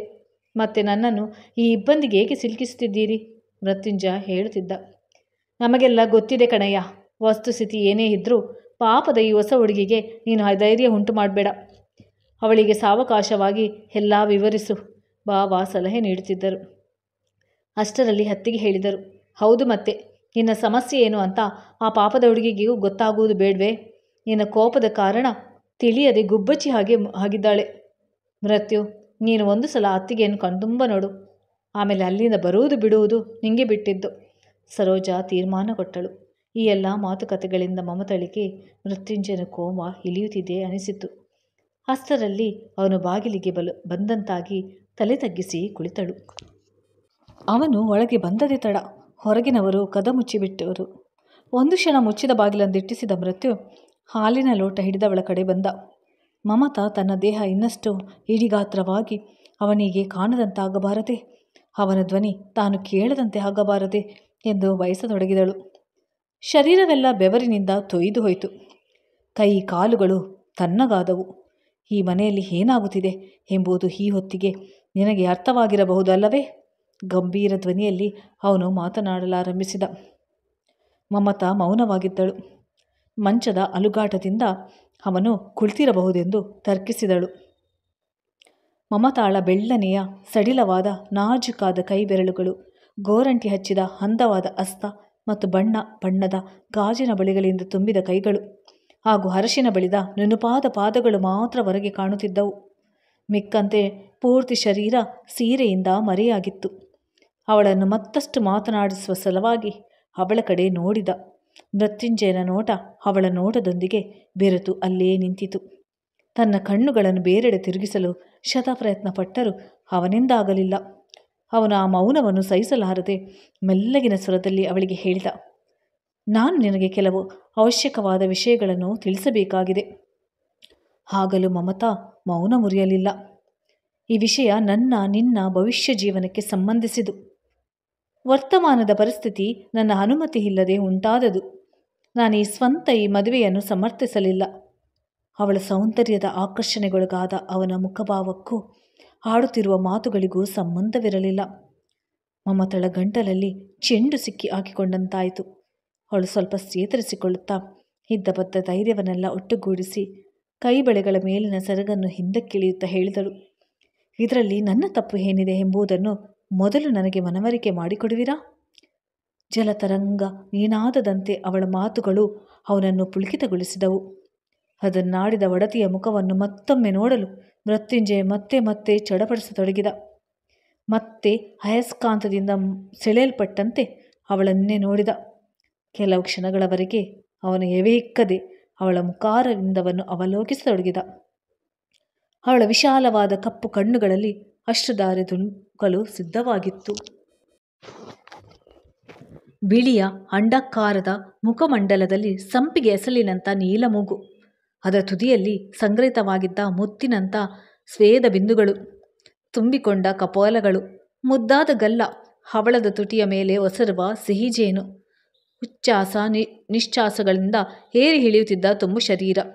ಒಟ್ಟಾರೆ ಈ ಷೋಡಶಿಯ ದಿವ್ಯ ಮಂಗಳ ರೂಪದ ಎದುರು ಅವನ ಬೇಸರ ಅಸಹನೆಗಳು ವಯೋಸಮೋಜ ತಾರುಣಾಕಾಂಕ್ಷೆಯಲ್ಲಿ ಕೊಚ್ಚಿ ಹೋದವು. ಅವಳ ಕಣ್ಣುಗಳಿಂದ ಕಣ್ಣು ಕೀಳಲಾರದೆ ನುಡಿದ, ಇದರಲ್ಲಿ ನಿನ್ನ ತಪ್ಪೇನೂ ಇಲ್ಲ. ಹಾಗಾದರೆ ನೀವು ನನಗೆ ಭವಿಷ್ಯದ ಜೀವನದ ಬಗ್ಗೆ ಏನು ಹೇಳಬೇಕೆಂದಿರುವಿರಿ? ಮಮತಾ ಅವನ ಪರಿವರ್ತನೆಗೊಂಡ ಹಾವಭಾವಗಳನ್ನೇ ಗಮನಿಸುತ್ತಾ ತಕ್ಷಣ ಹೇಳಿದಳು, ಭವಿಷ್ಯತ್ನ ಜೀವನದ ಬಗ್ಗೆ ಈಗ ನೀನೇ ಏನಾದರೂ ಹೇಳು. ಅದರ ಬಗ್ಗೆ ಚರ್ಚಿಸಲು ನನ್ನಲ್ಲಿ ಯಾವ ವಿಷಯವೂ ಇಲ್ಲ ಎನ್ನುತ್ತಾ ಅವನು ಅವಳ ಮೃದುವಾದ ಹಸ್ತದ ನೀಲ ಬೆರಳುಗಳನ್ನು, ಅದರಲ್ಲಿ ಅಡಗಿದ್ದ ಗೋರಂಟಿಯ ಮಾದಕತೆಯನ್ನು ಆಸ್ವಾದಿಸತೊಡಗಿದ. ಈ ಪ್ರಥಮ ಪುರುಷ ಸ್ಪರ್ಶದಿಂದ ಮಮತಾ ಬಹಳ ಪುಳಕಿತಗೊಂಡಳು. ಅವಳ ಆತಂಕವೆಲ್ಲ ಕರಗಿ ಹೋಯಿತು. ಆಗ ಅವಳಿಗೆ ತನ್ನ ಇರುವಿಕೆಯ ಮಹತ್ವ ಅರಿವಾಗತೊಡಗಿತು. ಅವಳು ಬೇಕೆಂದೇ ನಿಧಾನವಾಗಿ ತನ್ನ ಕೈ ಬಿಡಿಸಿಕೊಳ್ಳುತ್ತಾ ಅವನನ್ನು ನೋಡಿ ತುಂಟತನದ ನಸುನಗೆ ಬೀರಿದಳು. ಮೃತ್ಯುಂಜಯನ ತನ್ನ ಅಹಂಪರದೆಯಿಂದ ಸುಲಭವಾಗಿ ಹೊರಬಂದ. ಅವನ ಅಸ್ತಿತ್ವದ ಉಳಿವು ಮಮತಳ ಸೌಂದರ್ಯ ನೋಡಿದಾಗಲೇ ಮಹತ್ವಪೂರ್ಣತೆಯನ್ನು ಪಡೆಯುವುದು ಎಂಬ ಅಂಶ ಅರಿವಾಯಿತು. ಅಷ್ಟರಲ್ಲಿ ಅವನಿಂದ ದೂರ ಜರುಗಿದ್ದ ಮಮತಾ ದೃಢವಾದ ಸ್ವರದಲ್ಲಿ ಹೇಳಿದಳು, ಈಗ ತಾನೇ ಸ್ವಲ್ಪ ಹೊತ್ತಿಗೆ ಮುಂಚೆ ನೀವು ಅತ್ತೆಯವರ ಬಳಿ ಜಗಳವಾಡುತ್ತಿದ್ದೀರಿ ಮತ್ತು ಇಲ್ಲಿಗೆ ಬಂದ ತಕ್ಷಣವೇ ಭವಿಷ್ಯ ಜೀವನ ಎಂದೆಲ್ಲ ಗಂಭೀರ ವಿಷಯಗಳ ಬಗ್ಗೆ ಏನೋ ಹೇಳುತ್ತೇನೆ ಎಂದಿರಿ. ಈಗ ಸಮೀಪದಿಂದ ನನ್ನನ್ನು ನೋಡಿದ ಕ್ಷಣ ಪರಿವರ್ತನೆಗೊಂಡಿರಿ. ಈ ಆಕರ್ಷಣೆ ಪ್ರೇಮವಲ್ಲ, ಕೇವಲ ಶಾರೀರಿಕವಾದುದು. ಈ ಯೌವನದ ಹುಚ್ಚು ಕಳೆದ ಮೇಲೆ ನೀವು ನನ್ನನ್ನು ಮತ್ತೆ ಕೀಳಾಗಿ ಕಾಣಲಾರಿರಿ ಎಂದು ನಾನು ಹೇಗೆ ನಂಬಲಿ? ನೀನು ತಪ್ಪು ತಿಳಿದಿದ್ಯಾ. ನಾನು ಕೋಪಗೊಂಡಿದ್ದು ನಿಜ, ನನ್ನ ಮನಸ್ಸಿನಲ್ಲಿ ಅಸಹನೆ ತುಂಬಿದ್ದು ನಿಜ. ಆದರೆ ಯಾರ ವಿರುದ್ಧ ಎಂದು ಸ್ವತಃ ನಾನೇ ಅರ್ಥೈಸಿಕೊಂಡಿರಲಿಲ್ಲ. ವಾಸ್ತವವಾಗಿ ನಾನು ಅಮ್ಮನ ಮೇಲೂ ಕೋಪಗೊಂಡಿರಲಿಲ್ಲ. ಈ ಕೋಪವೆಲ್ಲ ತೋರಿಕೆಯದು ಮಾತ್ರ. ನನ್ನೊಂದಿಗೆ ಇರುವವರೆಲ್ಲ ಸೇರಿಕೊಂಡು ಮಾಡಿದ್ದ ವಿದ್ರೋಹಕ್ಕೆ ಈ ಕೋಪ. ಇದಕ್ಕಾಗಿ ನಾನು ಯಾರನ್ನು ದ್ವೇಷಿಸಲಾರೆ. ಕೂಗಾಡಿ ರೇಗಾಡಿದ ಮೇಲೆ ನನ್ನ ಕೋಪವು ಪ್ರಶಾಂತವಾಯಿತು. ಗುಡುಗು ಮಿಂಚಿನ ಮಳೆ ಬಂದ ಮೇಲಲ್ಲವೇ ಹೊಂಬಿಸಿಲಿನ ಸುಖೋಷ್ಣದ ಅರಿವಾಗುವುದು. ಎಲ್ಲರೂ ನನ್ನಿಂದ ಪ್ರಭಾವಿತರಾಗಲಿ ಎಂದು ಹಾಗೆ ಮಾಡಿದನಷ್ಟೇ. ಮಮತಾ ಅವನನ್ನೇ ದೃಷ್ಟಿಸುತ್ತಿದ್ದಳು. ಮೊದಲು ನಾನು ನಿನ್ನ ಮೇಲೆ ಜೋರು ತೋರಿಸಬೇಕೆಂದು ನಿನ್ನೊಂದಿಗೆ ಸ್ವಲ್ಪ ರೇಗಾಡಿದೆ. ಅನಂತರ ನನ್ನ ಹೆಂಡತಿಯ ಕಡೆಗೆ ನನ್ನ ಕರ್ತವ್ಯಗಳು ಅಧಿಕವಾಗಿದೆ ಎಂದು ನಾನು ಈ ರೀತಿ ನಿಶ್ಚಯಿಸಿ ಒಬ್ಬ ಗಂಡನ ಜವಾಬ್ದಾರಿಯನ್ನು ಹೊರಲು ಬಂದಿದ್ದೇನಾದರೂ ಈ ರೀತಿ ಮೊದಲ ದರ್ಶನದಲ್ಲಿಯೇ ನಿನ್ನ ಸಂಮೋಹನಕ್ಕೆ ಪರವಶನಾಗುವೆನು ಎಂದು ತಿಳಿದಿರಲಿಲ್ಲ ಎಂದು ಹೇಳುತ್ತಲೇ ಮೃತ್ಯುಂಜಯ ಅವಳನ್ನು ಸಮೀಪಿಸಿದ. ಅವನ ಬಿಸಿ ಉಸಿರು ಅವಳ ಮುಖಕ್ಕೆ ತಗುಲುತ್ತಿತ್ತು. ಪುರುಷನ ಸಾಂಗತ್ಯಕ್ಕಾಗಿ ಅವಳು ಚಡಪಡಿಸಿದಳು. ಅವನ ಕಣ್ಣಲ್ಲಿ ತನ್ನ ಪ್ರತಿಬಿಂಬವನ್ನು ಕಂಡು ಮೋಹಪರಶವಾದಳು. ಅವನ ದೃಷ್ಟಿಯಲ್ಲಿ ಪ್ರಯಾಣದ ಉನ್ಮಾದವು, ಕಾಮನೆಗಳ ಉದ್ವಿಗ್ನ ತರಂಗಗಳು ಪುಡಿದೇಳುತ್ತಿರುವುದನ್ನು ಕಂಡು ತನ್ನಲ್ಲೇ ನಾಚಿ ನೀರಾದಳು. ನಾನು ನಿನ್ನನ್ನು ಸ್ಪರ್ಶಿಸಬಹುದೇ? ಅವಳ ಕೈಗಳನ್ನು ಬಹಳ ಕೋಮಲವಾಗಿ ಹಿಡಿದುಕೊಳ್ಳುತ್ತಾ ಮೃತ್ಯುಂಜಯ ಕೇಳಿದ. ಗಂಡನ ಈ ವಿನಮ್ರ ಹಾಗೂ ಸಜ್ಜನಿಕೆ ನುಡಿಯಿಂದ ಅವಳು ರೋಮಾಂಚನಗೊಳಗಾದಳು. ಅವನ ತಿರಸ್ಕಾರಕ್ಕೆ ಗುರಿಯಾಗಿ ಏನೋ ಪಾಡುಪಡಬೇಕೋ ಎಂದು ಭಯಪಟ್ಟವಳಿಗೆ ಅವನ ಈ ನಡವಳಿಕೆ ಪ್ರೇಮಧಾರೆಯನ್ನು ಚಿಮ್ಮಿಸಿತು. ಮೃದು ಮಂದಹಾಸ ಅವಳ ತುಟಿಗಳಲ್ಲಿ ಹರಳತೊಡಗಿದಂತೆ ಅವನ ಪ್ರಶ್ನೆಗೆ ಉತ್ತರ ದೊರಕಿದಂತಾಯಿತು. ಅವನು ಆನಂದ ತುದಿಲನಾಗಿ ಮಮತಾಳನ್ನು ಅಲಂಗಿಸಿಕೊಂಡ. ಮಾರನೆಯ ದಿನ ಮುಂಜಾನೆಯ ಹೊಂಬಿಸಿಲಿನ ಮಧುರ ಕಿರಣ ಮಮತಾಳ ಮುಖವನ್ನು ಮುದ್ದಿಟ್ಟಾಗ ಅವಳು ಎಚ್ಚರಗೊಂಡಳು. ಎದ್ದು ಗಂಡನ ಹಾಸಿಗೆಯ ಕಡೆ ನೋಡಿದಾಗ ಅವನಾಗಲೇ ಎದ್ದು ಹೊರಗೆ ಹೋಗಿದ್ದು ತಿಳಿಯಿತು. ಮಮತಾ ಹಾಸಿಗೆಯನ್ನು ಸರಿಪಡಿಸುವಷ್ಟರಲ್ಲಿ ಸರಳ ನಸುನಗುತ್ತಾ ಅತ್ತಿಗೆ ಎದುರು ಕಾಫಿ ಟ್ರೇ ಹಿಡಿದು ಬಂದಳು. ಸುಪ್ರಭಾತ ಅತ್ತಿಗೆ. ಅವಳು ತುಂಟತನದಿಂದ ನಸುನಕ್ಕಳಾದರೂ ಕಣ್ಣುಗಳಲ್ಲೇ ಏನಾಯಿತು ಎಂಬ ಪ್ರಶ್ನೆ ಇತ್ತು. ಅದಾಗಲೇ ಮಮತಾ ಈ ಲೋಕಕ್ಕೆ ಬಂದಳು. ಅಷ್ಟರಲ್ಲಿ ನಾದಿನಿ ಅತ್ತಿಗೆಯರು ಒಟ್ಟೊಟ್ಟಿಗೆ ಒಳಗೆ ಪ್ರವೇಶ ಮಾಡಿದರು. ಗಂಭೀರ ಮುಖಭಾವದ ಅವರು ಆತಂಕದಿಂದ ಅವಳ ಬಳಿ ಬಂದು ಪರೀಕ್ಷಾ ದೃಷ್ಟಿ ಬೀರಿದರು. ಸರೋಜ ಜಿಜ್ಞಾಸೆಯಿಂದ ಕೇಳಿದಳು. ಮೃತ್ಯುಂಜಯ ಬಹಳ ಬೇಗ ಎದ್ದು ಬಿಟ್ಟಿದ್ದ, ಏನಾಯಿತು? ಅಷ್ಟರಲ್ಲಿ ಅತ್ತಿಗೆ ಕಪ್ಪಿಗೆ ಕಾಪು ಬಗ್ಗಿಸಿ ಅವಳ ಕೈಗೆ ಕೊಟ್ಟು ರಾಜಗಾಂಭೀರ್ಯದಿಂದ ಏನಾಯಿತು ಎಂದು ಕಿವಿಯಲ್ಲಿ ಪಿಸುಗುಟ್ಟಿದಳು. ಇದಕ್ಕೂ ಅವಳು ಉತ್ತರಿಸುವ ಮುನ್ನ ಅತ್ತೆಯ ಸವಾರಿಯು ಇಲ್ಲಿಗೆ ಚಿತ್ತೈಸಿತು. ಅವರು ಶಂಕಿತ ದೃಷ್ಟಿಯಲ್ಲಿ ಅತ್ತಿತ್ತ ನೋಡಿ ತನಗೆ ನಮಸ್ಕರಿಸಿದ ಮಮತಾಳ ತಲೆಯನ್ನು ಸವರುತ್ತಾ, ಏನಮ್ಮ ಮಮತಾ, ಏನಾಯಿತು ಎಂದರು. ಅಷ್ಟೊಂದು ಜನರ ತುಂಬು ಪ್ರೀತಿಯನ್ನು, ತನ್ನ ಪರವಾಗಿ ಅವರ ಕಳಕಳಿಯನ್ನು ಕಂಡು ರಾಗರಂಜಿತವಾದ ತನ್ನ ಮುಖವನ್ನು ಅವರಿಗೆ ತೋರಿಸಲಾಗದೆ ಅತ್ತೆಯ ಮಡಿಲಲ್ಲಿ ಮುಖ ಅಡಗಿಸುತ್ತಾ ಬಹಳ ನಾಚಿಕೆಯಿಂದ ಏನೂ ಇಲ್ಲ ಎಂದಳು. ಅವರೆಲ್ಲ ಕಿಲಕಿಲಾನಾಗಿ ಕೇಳಿ ಬಂದಾಗ ಮೃತ್ಯುಂಜಯ ಓಡಿ ಬಂದ. ಅವನನ್ನು ಕಾಣುತ್ತಲೇ ಹೆಂಗಳಿಯರೆಲ್ಲ ಮತ್ತೆ ಹೋ ಎಂದು ನಕ್ಕರು. ಮೃತ್ಯುಂಜಯನ ಕೋಪ ಕಡಿಮೆಯಾಗಿ ತನ್ನ ಹೆಂಡತಿಯನ್ನು ಸಂತೋಷ ಮತ್ತು ಪ್ರೀತಿಯಿಂದ ಒಪ್ಪಿಕೊಂಡಿದ್ದಕ್ಕೆ ಮನೆಯಲ್ಲಿ ಸಂತೋಷದ ನಗೆ ಚಿಮ್ಮಿತು. ಧನ್ಯವಾದಗಳು ಸ್ನೇಹಿತರೆ, ನನ್ನ ವಿಡಿಯೋ ವೀಕ್ಷಿಸಿದ್ದಕ್ಕಾಗಿ.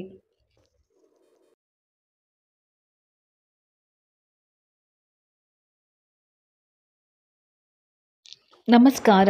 ವಸುದೇವ ಸುತಂ ದೇವಂ ಕಂಸಚಾರ್ನುರ ಮರ್ದನಂ ದೇವಕಿ ಪರಮಾನಂದಂ ಕೃಷ್ಣಂ ವಂದೇ ಜಗದ್ಗುರುಂ. ಜಗನ್ನಾಥರಾಯರ ಕಂಠದಿಂದ ಶ್ಲೋಕೋಚ್ಚಾರಣೆ ನಡೆದೇ ಇತ್ತು. ತಿಂಡಿ ಮಾಡಿ ಪೂರೈಸಿದ ವಿಮಲಮ್ಮ ದೇವರ ಕೋಣೆಯ ಮುಂದೆ ಬಂದು ನಿಂತರು. ಶೀಲಾ, ಲೀಲಾ, ಮೇಧ, ವೇದ 4 ಮಂದಿ ಬಂದು ನಿಂತರು. ಅವರ ಪೂಜೆ ಮುಗಿಯೋ ಹೊತ್ತಿಗೆ ಎಲ್ಲರೂ ಹಾಜರಾಗಿ ಬಿಡಬೇಕು. ಇಲ್ಲಾಂದರೆ ಜಗನ್ನಾಥರಾಯರು ಬೆಟ್ಟದಂಥ ಕೋಪ ತಾಳಿ ದೂರ್ವಾಸರೆ ದಂಗಾಗಿ ಬಿಡುವಂತೆ ರೌದ್ರಾವತಾರ ತಾಳುತ್ತಿದ್ದರು. ಹಾಗಾಗಿ ಅವರು ಮನೆಯಲ್ಲಿ ಇರುವವರೆಗೂ ಯಾರೂ ಉಸಿರೆತ್ತುತ್ತಿರಲಿಲ್ಲ. ಜಗನ್ನಾಥರಾಯರ ಕುಟುಂಬ ಹೇಳಿಕೊಳ್ಳುವಂಥ ಅನುಕೂಲಸ್ಥರಲ್ಲದಿದ್ದರೂ ಉಣ್ಣುವುದಕ್ಕೆ ಉಡುವುದಕ್ಕೆ ಕೊರತೆ ಇರಲಿಲ್ಲ. DC ಆಫೀಸ್ನಲ್ಲಿ ಗುಮಾಸ್ತರಾಗಿ ಕೆಲಸ ಮಾಡುವ ಅವರಿಗೆ ಸಂಬಳದೊಂದಿಗೆ ಗಿಂಬಲವೂ ಸಿಗುತ್ತಿದ್ದರಿಂದ ಜೀವನ ಸುಲಭವಾಗಿ ನಡೆದುಕೊಂಡು ಹೋಗುತ್ತಿತ್ತು. ಜಗನ್ನಾಥರಾಯರು ಕೋಪಿಷ್ಠರಾದರೂ ಸ್ವಭಾವ ಅಂತೂ ಒಳ್ಳೆಯವರೇ. ಕೆಟ್ಟದ್ದನ್ನು ತಿರಸ್ಕರಿಸುತ್ತಿದ್ದರು. ಆದರೆ ಆಫೀಸ್ನಲ್ಲಿ ಅವರದೇನೂ ನಡೆಯುತ್ತಿರಲಿಲ್ಲ. ಕೆಳಗಿನಿಂದ ಮೇಲಿನವರೆಗೂ ಬರಿಗೈಲಿ ಯಾರು ಯಾವ ಕೆಲಸವನ್ನು ಮಾಡುತ್ತಿರಲಿಲ್ಲ. ಮೊದಲು ಲಂಚಕ್ಕೆ ಕೈ ಒಡ್ಡುವುದು ಅವರಿಂದಾಗದೆ ಎಲ್ಲರ ಕೋಪಕ್ಕೆ ತುತ್ತಾಗಿದ್ದರು. ನಂತರ ಅವರ ಕಾಸ ಗೆಳೆಯ ಮಾಬಲ ಭಟ್ಟರು, ನೋಡಯ್ಯ ಜಗನ್ನಾಥ್, ನಮ್ಮಿಂದಾಗಿ ಬೇರೆಯವರಿಗೆ ತೊಂದರೆ ಆಗೋದು ಬೇಡ. ಯಾರೂ ಮಾಡದಿರುವಂಥ ಪಾಪದ ಕೆಲಸ ನಾವೇನೂ ಮಾಡ್ತಿಲ್ಲ. ಇಲ್ಲಿ ನೀನೊಬ್ಬನೇ ಅಲ್ಲ, ಎಲ್ಲರೂ ತಗೊಳ್ಳುವವರೇ. ಹಾಗಿದ್ದ ಮೇಲೆ ಜನ ನಿನ್ನೆನ್ನೇನು ಸತ್ಯವಾದಿ ಶಾಮನ್ ಅಂತಾರೇನು? ಏನೂ ಇಲ್ಲ, ನಾವು ನಿಷ್ಠೆಯಿಂದ ನಮ್ಮ ಕೆಲಸ ಮಾಡಿಕೊಂಡು ಹೋಗೋಣ, ಆಯ್ತಲ್ವಾ? ನಿತ್ಯ ಪೂಜೆ ಮಾಡಿ ಕೃಷ್ಣಾರ್ಪಣ ಅಂದುಬಿಡು ಎಂದು ಉಪದೇಶ ಮಾಡಿದ ಮೇಲೆ ಬೇರೆ ದಾರಿ ಕಾಣದೆ ಲಂಚಕ್ಕೆ ಕೈ ಒಡ್ಡತೊಡಗಿದರು. ಕ್ರಮೇಣ ತೀರ ಮುಳುಗಿದವನಿಗೆ ಚಳಿಯೇನು ಮಳಿಯೇನು ಎಂಬಂತಾಗಿತ್ತು. ಜೊತೆಗೆ 4 ಹೆಣ್ಣು ಮಕ್ಕಳ ತಂದೆಯಾದ ಅವರ ಭುಜದ ಮೇಲೆ ಆ ಹೆಣ್ಣು ಮಕ್ಕಳನ್ನು ದಡ ಸೇರಿಸುವ ಭಾರವೂ ಇತ್ತಲ್ಲ. ಹಾಗಾಗಿ ತಾನು ಮಾಡುವ ಕೆಲಸ ಪಾಪದ್ದಲ್ಲ, ಜೀವನ ನಿರ್ವಹಣೆಗಾಗಿ ಮಾಡುತ್ತಿರುವುದು ಎಂದು ಮನದಲ್ಲಿಯೇ ನಿರ್ಧಾರ ಮಾಡಿಕೊಂಡಿದ್ದರು. ಹಾಗಾಗಿ ಮೊದಲು ಪೂಜೆ ಎಂದರೆ ಅದೊಂದು ದೊಡ್ಡ ತಲೆನೋವು ಎಂದುಕೊಂಡಿದ್ದವರು ಕ್ರಮೇಣ ಪಕ್ಕ ಆಸ್ತಿಕರಾಗಿದ್ದರು. 2 ಹೊತ್ತು ಸಂಧ್ಯಾ ವಂದನೆ, ನಿತ್ಯ ಪೂಜೆ ಮಾಡದೆ ಹೊರಗೆ ಹೊರಡುತ್ತಲೇ ಇರಲಿಲ್ಲ. ಅವರು ಪೂಜೆ ಮುಗಿಸಿ ಮಂಗಳಾರತಿಯ ಸಮಯಕ್ಕೆ ಎಲ್ಲರೂ ಹಾಜರಿರಲೇಬೇಕು ಎನ್ನುವುದು ಅವರ ಕಟ್ಟಪ್ಪಣೆಯಾಗಿತ್ತು. ಹುಡುಗಿಯರ 3 ದಿನಗಳು ಬಿಟ್ಟು ಮಿಕ್ಕೆಲ್ಲ ದಿನಗಳಲ್ಲಿ ಅವರು ತಮ್ಮ ಎಲ್ಲ ಕೆಲಸ ಮುಗಿಸಿ ದೇವರ ಕೋಣೆಯ ಮುಂದೆ ನಿಲ್ಲಲೇಬೇಕಾಗಿತ್ತು. ಹಾಗಾಗಿ ಹುಡುಗಿಯರಿಗೆ ತಂದೆಯ ಈ ಕಟ್ಟಾಜ್ಞೆಯ ಬಗ್ಗೆ ಅತಿವಾದ ವಿರೋಧವಿತ್ತು. ಅದರಲ್ಲೂ ವೇದಳಿಗೆ ತಂದೆಯ ಸ್ವಭಾವ ಕೊಂಚವೂ ಹಿಡಿಸ್ತಿರಲಿಲ್ಲ. ಕಿರಿಯವಳಾದ ಮೇದ ಮಾತ್ರ ತಂದೆಯ ಪ್ರೀತಿ ಪಾತ್ರಳು. ಹಿರಿಯವಳಾದ ಲೀಲಳಿಗೆ ರಾಯರ ಅಕ್ಕನ ಮಗ ಸುಮಂತನೊಂದಿಗೆ ಮದುವೆ ಗೊತ್ತಾಗಿತ್ತು. ಲೀಲಾ SLCಗೆ ಓದು ನಿಲ್ಲಿಸಿದ್ದಳು. ಶೀಲಾ ಡಿಗ್ರಿ ಕೊನೆ ವರ್ಷದಲ್ಲಿದ್ದಳು. ವೇದ, ಮೇಧಾವಳಿ ಮಕ್ಕಳು ಇಬ್ಬರು ಮೌಂಟ್ ಕಾರ್ಮೆಲ್ ಕಾಲೇಜಿನಲ್ಲಿ ಓದುತ್ತಿದ್ದರು. ಶೀಲಾ ತಾಯಿಗೆ ಮಾತ್ರ ಆಪ್ತಳಾಗಿದ್ದರೆ ವೇದ, ಮೇಧ ತಮ್ಮ ಗುಂಗಿನಲ್ಲಿಯೇ ಇರುತ್ತಿದ್ದರು. ಲೀಲ ತನ್ನ ಲೋಕದಲ್ಲಿ ತಾನಿರುತ್ತಿದ್ದಳು. ಎಲ್ಲರಿಗಿಂತ ಸುಂದರವಾಗಿದ್ದದ್ದು ಶೀಲಾ. ವೇದ ನೋಡಲು ಚೆನ್ನಾಗಿದ್ದರೂ ತಂದೆಯಂತೆ ಕಪ್ಪಾಗಿದ್ದು ಮಾಟವಾದ ಶರೀರದಿಂದ ಕಪ್ಪು ಕಲ್ಲಿನಲ್ಲಿ ಕಡೆದ ಶಿಲಾಬಾಲಿಕೆಯನ್ನು ಮೀರಿಸುವಂತಿದ್ದಳು. ಮೇಧ ಸರಳ ಸ್ವಭಾವದ ಸಹಜ ಸುಂದರಿ. ಲೀಲಾ ಮದುವೆ ಹತ್ತಿರವಾಗಿತ್ತು. ಮನೆಯಲ್ಲಿ ಮದುವೆ ತಯಾರಿ ನಡೆದಿತ್ತು. ಅವಳ ಅತ್ತೆಯ ಮನೆ ಹೊಳೆ ನರಸೀಪುರ. ಮಾವ ಜಮೀನ್ದಾರರು. ಸ್ಥಿತಿವಂತರಾಗಿದ್ದ ಮನೆ ತುಂಬ ಹಾಲು ಕಾಳು, ಓಡಾಡಲು ವಾಹನಗಳು ಎಲ್ಲವೂ ಇದ್ದುದರಿಂದ ಹೊರ PUC ಮಾಡಿ ಟೀಚರ್ ಟ್ರೈನಿಂಗ್ ಮುಗಿಸಿ ಅಲ್ಲಿದ್ದ ಸರ್ಕಾರಿ ಶಾಲೆಯಲ್ಲಿ ಉಪಾಧ್ಯಾಯನಾಗಿ ಕೆಲಸ ಮಾಡುತ್ತಿದ್ದ. ನೋಡಲು ಅಷ್ಟೇನು ಚೆನ್ನಾಗಿ ಕಾಣದ ಸುಮಂತ್ನನ್ನು ಮದುವೆಯಾಗಲು ಲೀಲಾ ಒಪ್ಪಿದ್ದಳು. ಜಗನ್ನಾಥ ರಾಯರ 4 ಹೆಣ್ಣು ಮಕ್ಕಳಲ್ಲಿ ಒಬ್ಬೊಬ್ಬರ ಸ್ವಭಾವ ಒಂದೊಂದು ರೀತಿಯದಾಗಿತ್ತು. ಆದರೆ ವೇದ ಮಾತ್ರ ತೋರಿಕೆಗೆ ಎಲ್ಲರೊಂದಿಗೆ ಪ್ರೀತಿಯಿಂದ ಇದ್ದಂತೆ ನಟಿಸಿದರೂ ಒಳಗೊಳಗೆ ಅವಳಿಗೆ ಯಾರೂ ಇಷ್ಟವಾಗುತ್ತಿರಲಿಲ್ಲ. ಮೂಗೆತ್ತಿನಂತೆ ಸದಾ ಏನಾದರೊಂದು ಕೆಲಸ ಮಾಡಿಕೊಂಡು ಗಂಡನ ತಾಳಕ್ಕೆ ಸರಿಯಾಗಿ ಕುಣಿಯುತ್ತಿದ್ದ ತಾಯಿ. ಆಕೆ ತನ್ನ ಮಕ್ಕಳಿಗೆ ಮಾಡುತ್ತಿದ್ದ ಉಪದೇಶ ಯಾವುದು ವೇದಳಿಗೆ ಇಷ್ಟವಾಗುತ್ತಿರಲಿಲ್ಲ. ಎಲ್ಲರಿಗಿಂತ ನೋಡಲು ಸುಂದರಳಾಗಿ ಕಾಣುತ್ತಿದ್ದ ಶೀಲಕ್ಕ ಎಂದರೆ ಅವಳಿಗೆ ಆಗುತ್ತಿರಲಿಲ್ಲ. ಮೇಧಾಳನ್ನು ಕೆಲಸದವಳಂತೆ ಕಾಣುತ್ತಿದ್ದಳು. ತಾನು ಸಿರಿವಂತ ಕುಟುಂಬದಲ್ಲಿ ಹುಟ್ಟಬೇಕಾಗಿತ್ತು. ತನ್ನ ಸ್ಟೈಲ್, ನನ್ನ ನಡೆ ನುಡಿಯ ಬಗ್ಗೆ ಇಲ್ಲಿ ಯಾರಿಗೂ ಗೌರವವಿಲ್ಲ ಎಂದು ಅವಳಿಗೆ ಒಳಗೊಳಗೆ ಅಸಹನೆ ಇತ್ತು. ಕಾಲೇಜಿನಲ್ಲಿಯೂ ಅಷ್ಟೇ. ಮೇಧ ಸೈನ್ಸ್ ತೆಗೆದುಕೊಂಡು ಓದುತ್ತಿದ್ದರೆ ವೇದ ಕಾಮರ್ಸ್ ತೆಗೆದುಕೊಂಡಿದ್ದಳು. ಹಾಗಾಗಿ ಇಬ್ಬರ ಸಮಯದಲ್ಲೂ ಸ್ವಲ್ಪ ವ್ಯತ್ಯಾಸ ಇದ್ದೇ ಇರುತ್ತಿತ್ತು. ವೇದ ಆಗಾಗ ತಾಯಿಯನ್ನು ಕಾಡಿಸಿ ಪೀಡಿಸಿ ಹಣ ಪಡೆಯುತ್ತಿದ್ದಳು. ಅವಳ ಗೆಳತಿಯರು ಸಹ ಅವಳಂತೆ. ಹಾಗಾಗಿ ಮನೆಯಿಂದ ಚೂಡಿದಾರ್ ಧರಿಸಿ ಹೊರಟರೂ ಗೆಳತಿಯ ಮನೆಯಲ್ಲಿ ಹೋಗಿ ಡ್ರೆಸ್ ಬದಲಾಯಿಸಿಕೊಂಡು ಹೋಗುತ್ತಿದ್ದಳು. ಅವಳ ಅಲಂಕಾರ ಹೇಗಿರುತ್ತಿತ್ತೆಂದರೆ ಸ್ವಂತ ಮೇದಳಿಗೆ ವೇದಳನ್ನು ಗುರುತಿಸಲು ಆಗುತ್ತಿರಲಿಲ್ಲ. ಅದಕ್ಕೆ ಸರಿಯಾಗಿ ಅವಳ ಜೊತೆಗೆ ಗೆಳತಿಯರ ಗುಂಪು. ಮುಂದೆ ಹೇಗೆ ಏನು ಎಂಬ ಯಾವ ಯೋಚನೆಯೂ ಇಲ್ಲದೆ ತನ್ನದೇ ಗುರಿಯಲ್ಲಿ ಸಾಗುತ್ತಿದ್ದವಳಿಗೆ ಮುಂದೇನು ಎಂಬ ಭಯವೇ ಇದ್ದಂತಿರಲಿಲ್ಲ. ಲೀಲಾ ಮದುವೆ ಬಹಳ ಅನ್ನುವಷ್ಟು ಅಲ್ಲದಿದ್ದರೂ ಅದ್ದೂರಿಯಾಗಿಯೇ ನಡೆದಿತ್ತು. ಮದುವೆ ಮನೆಯಲ್ಲಿ ಬಹಳ ಚಟುವಟಿಕೆಯಿಂದ ಓಡಾಡುತ್ತಿದ್ದ ಶೀಲಳನ್ನು ನೋಡಿ ಗಂಡಿನ ಕಡೆಯವರ ಸಂಬಂಧಿಕರಲ್ಲಿ ದೀಪಕ್ ಎಂಬ ಹುಡುಗ ಅವಳನ್ನು ಬಹಳ ಮೆಚ್ಚಿಕೊಂಡಿದ್ದ. ಅವನು ತಕ್ಕ ಮಟ್ಟಿಗೆ ಅನುಕೂಲಸ್ಥನಾಗಿದ್ದು ಅವನಿಗೆ ಯಾರೂ ಇರಲಿಲ್ಲ. ಅವನ ತಾಯಿಯು ವರ್ಷದ ಕೆಳಗೆ ತೀರಿಕೊಂಡಿದ್ದರು. ಅವನಿಗೆ ಮುಂಬೈನಲ್ಲಿ ಕೆಲಸ. ಸಿಂಪಲ್ ಆಗಿ ಮದುವೆ ಮಾಡಿಕೊಟ್ಟರೆ ಸಾಕು ಎಂದು ನೇರವಾಗಿ ಜಗನ್ನಾಥರನ್ನೇ ಕೇಳಿದ. ಅವರಿಗೂ ಬೇಡವೆನ್ನಲು ಆಗಲಿಲ್ಲ. ಈಗಷ್ಟೇ ಹಿರಿಯ ಮಗಳ ಮದುವೆ ಮಾಡಿದ್ದೇನೆ, 1-2 ತಿಂಗಳ ಕಾಲಾವಕಾಶವಾದರೂ ಬೇಕು. ಅಷ್ಟರಲ್ಲಿ ಹುಡುಗಿಯ ಪರೀಕ್ಷೆಯು ಮುಗಿಯುತ್ತದೆ ಎಂದರು ಜಗನ್ನಾಥ ರಾಯರು. ಅದಕ್ಕೆ ದೀಪಕ್ ಸಹ ಒಪ್ಪಿಕೊಂಡ. ಶೀಲಾ ಸಹ ಖುಷಿಯಾಗಿ ಒಪ್ಪಿಕೊಂಡಿದ್ದಳು. ವಿಮಲಮ್ಮನವರಿಗೆ ಮಗಳು ದೂರ ಹೋಗುತ್ತಾಳೆ ಎನ್ನುವುದಕ್ಕಿಂತ ತನ್ನ ಆತ್ಮೀಯ ಗೆಳತಿಯಂತಿದ್ದ ಮಗಳು ತಮ್ಮಿಂದ ದೂರವಾಗುತ್ತಾಳೆ ಎಂಬ ನೋವೇ ಹೆಚ್ಚಾಗಿತ್ತು. ಹಾಗೆಂದು ಮಗಳನ್ನು ಮನೆಯಲ್ಲಿ ಇರಿಸಿಕೊಳ್ಳಲಾಗುವುದೇ? ಅದು ಕಷ್ಟವಿಲ್ಲದೆ ಒಳ್ಳೆಯ ಹುಡುಗ ದೊರಕಿರುವಾಗ ಯಾರಾದರೂ ಬಿಡುವುದುಂಟೆ ಎಂದು ಅವರು ಒಪ್ಪಿಕೊಂಡಿದ್ದರು. ಲೀಲಾ ಮದುವೆಯಾಗಿ ಗಂಡನ ಮನೆ ಸೇರಿದಳು. ಜಗನ್ನಾಥರಾಯರು ಇನ್ನು ವೇದ ಮೇದ ಮದುವೆಗೆ ಸಾಕಷ್ಟು ಸಮಯ ದೊರಕುತ್ತದೆ ಎನಿಸಿ ತಮ್ಮ ಪ್ರಾವಿಡೆಂಟ್ ಫಂಡ್ ತೆಗೆದು ಶೀಲಾಳ ಮದುವೆ ಮಾಡಿ ಮುಗಿಸುವುದು ಎಂದುಕೊಂಡರು. ಶೀಲಾ ಗಂಡನಾಗುವವನ ಪ್ರೇಮಲೋಕದಲ್ಲಿ ಅದಾಗಲೇ ಮುಂಬೈ ತಲುಪಿದ್ದಳು. ಅಷ್ಟರಲ್ಲಿ ಅವಳ ಪರೀಕ್ಷೆಯೂ ಮುಗಿದಿತ್ತು. ತಿರುಮಲಗಿರಿ ಶ್ರೀನಿವಾಸನ ದೇವಸ್ಥಾನದಲ್ಲಿ ಸರಳವಾಗಿ ಮದುವೆ ನಡೆಸುವುದು ಎಂದು ನಿಶ್ಚಯಿಸಲಾಯಿತು. ಮದುವೆಗೆ 8 ದಿನ ಮುಂಚಿತವಾಗಿ ದೀಪಕ್ ತನ್ನ ಸೋದರ ಮಾವನ ಬಳಗದೊಂದಿಗೆ ಬರುವುದಾಗಿ ತಿಳಿಸಿದ್ದ. ಲೀಲಾ ತಾನು ತಂಗಿ ಶೀಲಳ ಮದುವೆಗೆ 15 ದಿನ ಮೊದಲೇ ಬರುತ್ತೇನೆ ಎಂದಿದ್ದಳು. ಜಗನ್ನಾಥರಾಯರು ಮಗಳಿಗೆ ಕೊಡಲು ಬಿಲ್ಲಿ ಪಾತ್ರೆ, ಹುಡುಗನ ವರೋಪಚಾರದ ಹಣ ಎಲ್ಲವನ್ನು ತೆಗೆದಿದ್ದು ಮದುವೆಯ ಸಿದ್ಧತೆ ಭರದಿಂದ ನಡೆದಿತ್ತು. ವಿಮಲಮ್ಮ ಕೆಲಸದ ಆಯಾಸದಲ್ಲಿ ಬಹಳ ಬೇಗ ಸುಸ್ತಾಗಿ ಹೋಗುತ್ತಿದ್ದರು. ತೋರಿಸಿಕೊಳ್ಳದೆ ಕೆಲಸದಲ್ಲಿ ವ್ಯಸ್ತರಾಗುತ್ತಿದ್ದರು. ಮೇಧಾ ತಾಯಿಗೆ ಸಹಾಯ ಮಾಡಿದರೂ ವೇದ ಮಾತ್ರ ತನ್ನ ಪಾಡಿಗೆ ಹಾಯಾಗಿ ಇರುತ್ತಿದ್ದಳು. ಅವಳಿಗಾಗಲೇ ಒಬ್ಬ ಶ್ರೀಮಂತ ಹುಡುಗನ ಪರಿಚಯವಾಗಿತ್ತು. ಹಾಗಾಗಿ ಕಾಲೇಜ್ ಇಲ್ಲದಿದ್ದರೂ ಸ್ಪೆಷಲ್ ಕ್ಲಾಸ್ ಎಂದು ಹೇಳಿ ಹೊರಗಡೆ ಹೋಗುತ್ತಿದ್ದಳು. ಅಕ್ಕನ ಮದುವೆಗಾಗಿ ಅವಳು ತೆಗೆದುಕೊಂಡಿದ್ದ ಬೆಲೆ ಬಾಳುವ ಬಟ್ಟೆಗಳನ್ನು ನೋಡಿ, ಇದೆಲ್ಲ ಹೇಗೆ ತೆಗೆದುಕೊಂಡೆ? ಇದಕ್ಕೆಲ್ಲ ಹಣ ಎಲ್ಲಿತ್ತು ಎಂದು ತಾಯಿ ಕೇಳಿದರು.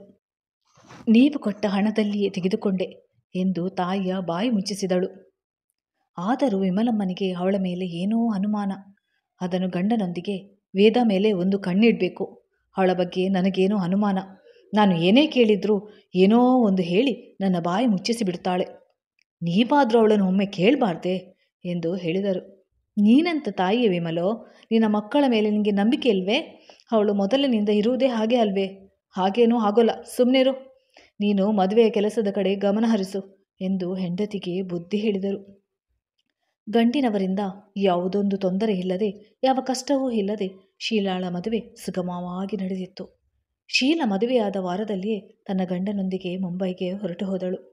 ಅವಳು ಆಗಾಗ ಫೋನ್ ಮಾಡಿ ತಾಯಿ ಮತ್ತು ತಂಗಿಯರೊಂದಿಗೆ ಮಾತನಾಡುತ್ತಾ ಅಲ್ಲಿನ ಜನಜೀವನದ ಬಗ್ಗೆ ಎಲ್ಲವನ್ನು ಬಣ್ಣಿಸಿ ಹೇಳುವಾಗ ಎಲ್ಲರಿಗೂ ಬಹಳ ಖುಷಿಯಾಗುತ್ತಿತ್ತು.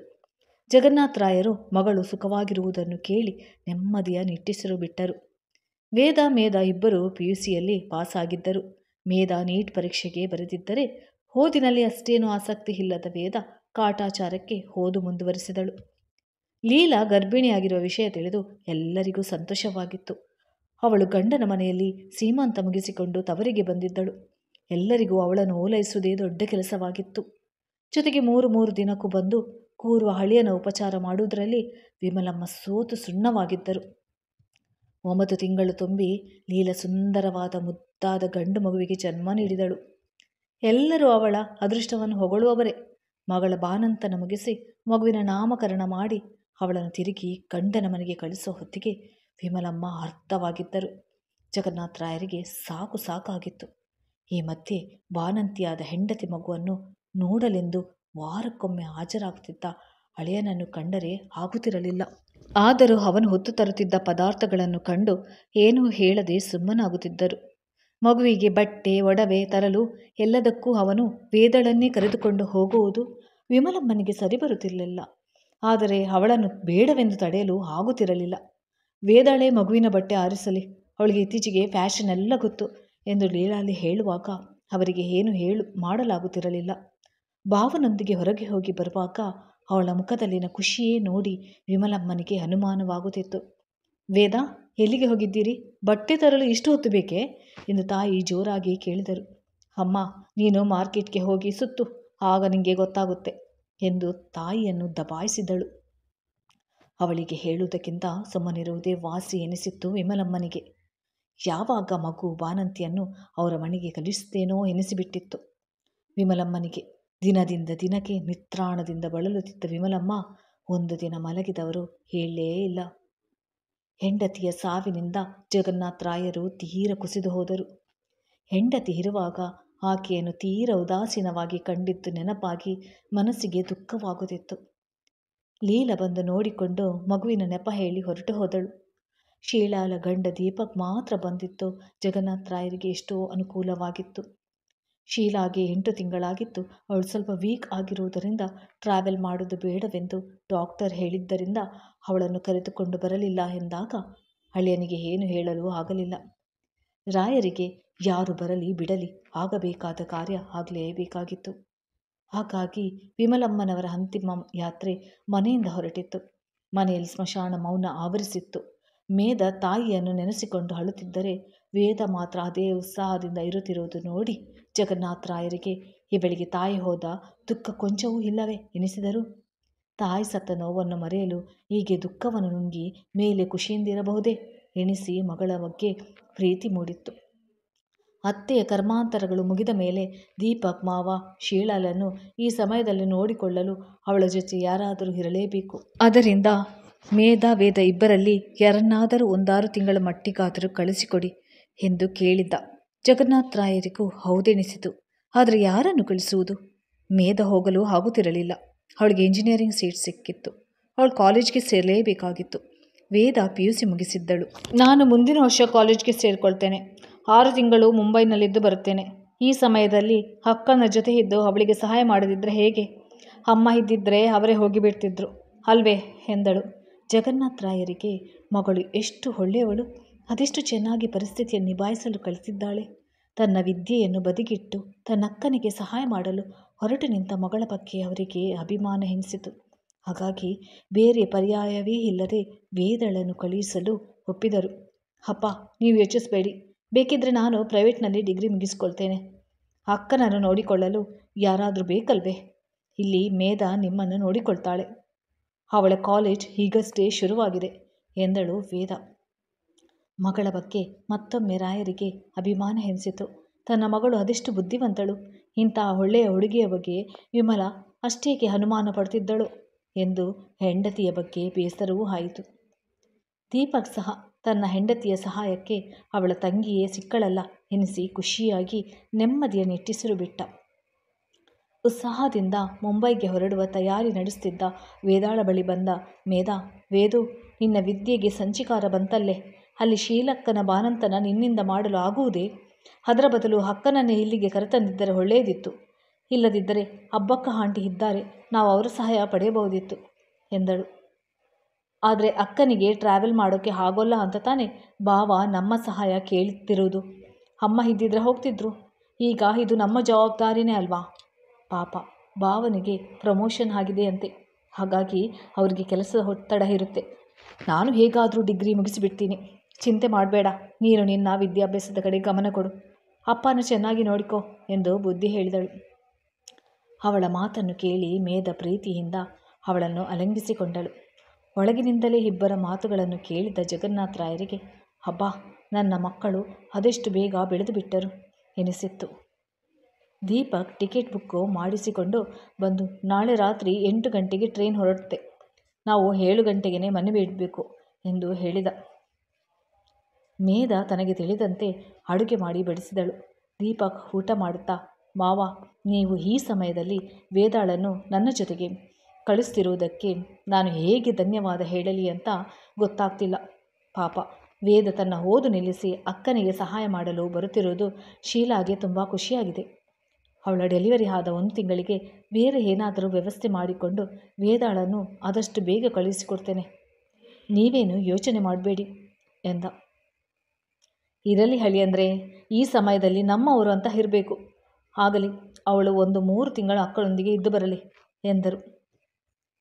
ವೇದ, ನೀನು ಅಲ್ಲಿಗೆ ಹೋದ್ಮೇಲೆ ನಿನ್ನಕ್ಕನಿಗೆ ಇಷ್ಟವಾದ ಸೀರೆ ಕೊಡಿಸು ಎಂದು ಮಗಳ ತಲೆ ಸವರಿ ಅವಳಿಗೆ 20,000 ಕ್ಯಾಶ್ ಕೊಟ್ಟರು ಜಗನ್ನಾಥ ರಾಯರು. ತಂದೆ ಆ ಕಡೆ ಹೋಗಿದ್ದೆ ಹುರ್ರೆ ಎಂದು ಕೂಗಿದವಳು ಕೈಯಲ್ಲಿದ್ದ ಹಣಕ್ಕೆ ಮುತ್ತಿಟ್ಟು ತನ್ನ ಮೊಬೈಲ್ನಲ್ಲಿದ್ದ ದೀಪಕ್ ಫೋಟೋಗೆ ಮುತ್ತಿಡುತ್ತಾ, ಬಾವ, ಇನ್ನು ಸ್ವಲ್ಪ ದಿನದಲ್ಲಿ ನಾನು ನಿಮ್ಮನ್ನು ಹೇಗೆ ಆಟ ಆಡಿಸ್ತೇನೆ ನೋಡಿ. ನೀನಿಲ್ಲದೆ ನಾನಿರಲಾರೆ ಎನ್ನಬೇಕು ನೀವು. ನಿಮ್ಮ ಶೀಲಾ ಯಾವ ಮಹಾಸುಂದರಿ. ಒಂದಿಷ್ಟು ಬೆಳ್ಳಗಿದ್ದ ಮಾತ್ರಕ್ಕೆ ಯಾರೂ ಸುಂದರಿ ಅನಿಸಿಕೊಳ್ಳುವುದಿಲ್ಲ. ನನ್ನಂತಹ ಪ್ರಮಾಣಬದ್ಧ ಶರೀರದ ಸುಂದರಿಯನ್ನೇ ಶಿಲಾಬಾಲಿಕೆಗೆ ಹೋಲಿಸುವುದು ಎಂದು ಮನಸ್ಸಿನಲ್ಲಿ ಅಂದುಕೊಳ್ಳುತ್ತಾ ಕನ್ನಡಿಯಲ್ಲಿನ ತನ್ನ ಬಿಂಬಕ್ಕೆ ತಾನೇ ಮುತ್ತಿಟ್ಟಳು. ಮರುದಿನ ಅಕ್ಕನಿಗೆ ಸ್ವಲ್ಪ ಹಣ್ಣು ತಿಂಡಿ ತರುತ್ತೇನೆ ಎಂದು ಮನೆಯಿಂದ ಹೊರಟವಳು ಸೀದಾ ಹೋಗಿತ್ತು ಬ್ಯೂಟಿ ಪಾರ್ಲರ್ಗೆ. ಮಹಾನಗರಿ ಮುಂಬೈಗೆ ಹೊರಟಿರುವ ತನಗೆ ಅಂದ ಚಂದವು ಮುಖ್ಯವಲ್ಲವೇ ಎಂದುಕೊಂಡು ಹೇರ್ ಸ್ಟೈಲ್, ಮುಖದ ಫೇಶಿಯಲ್, ಸ್ಪಾ ಎಲ್ಲವನ್ನು ಮಾಡಿಸಿಕೊಂಡು ತನಗಾಗಿ ಶಾರ್ಟ್ಸ್, ಟೀ ಶರ್ಟ್, ಟಾಪ್ಸ್ ಎಲ್ಲವನ್ನು ಕೊಂಡುಕೊಂಡು ಬಂದಿದ್ದಳು. ಮನೆಯಲ್ಲಿ ಯಾರೂ ಇರಲಿಲ್ಲ.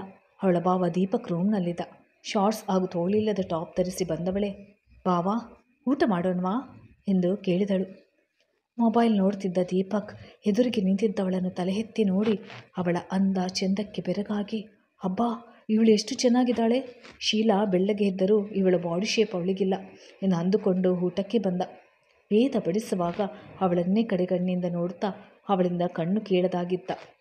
ನಿಧಾನಕ್ಕೆ ಊಟ ಮುಗಿಸಿ ಹೇಳುತ್ತಾ, ವೇದ ನಾಳೆ ಈ ಟ್ರೈನ್ನಲ್ಲಿ ಈ ಡ್ರೆಸ್ ಬೇಡ, ಚೆನ್ನಾಗಿರಲ್ಲ, ಚೂಡಿದಾರ್ ಹಾಕ್ಕೊಂಡು ಬಾ, ಬೇಕಿದ್ದರೆ ಮುಂಬೈಯಲ್ಲಿ ಹಾಕಿಕೊಳ್ಳುವೆ ಅಂತೆ ಎಂದ. ಸರಿ ಬಾವಾ, ನಿಮಗೆ ಇಷ್ಟವಿಲ್ಲದಿದ್ದರೆ ನಾನು ಹಾಕಿಕೊಳ್ಳಲ್ಲ. ಯಾಕೆ ನಿಮಗೆ ಇಷ್ಟ ಆಗಲಿಲ್ಲ ಎಂದು ಕೇಳಿದ್ಲು. ನನಗೆ ಇದೆಲ್ಲ ಇಷ್ಟವೇ, ಆದರೆ ಪ್ರಯಾಣದಲ್ಲಿ ಬೇಡ ಅಂತ ಅಷ್ಟೆ ಎಂದು ಹೇಳಿದವನತ್ತ ನೋಡಿ ಮಿಕಾ ಬಲೆಗೆ ಬಿತ್ತು ಎಂದುಕೊಂಡಳು.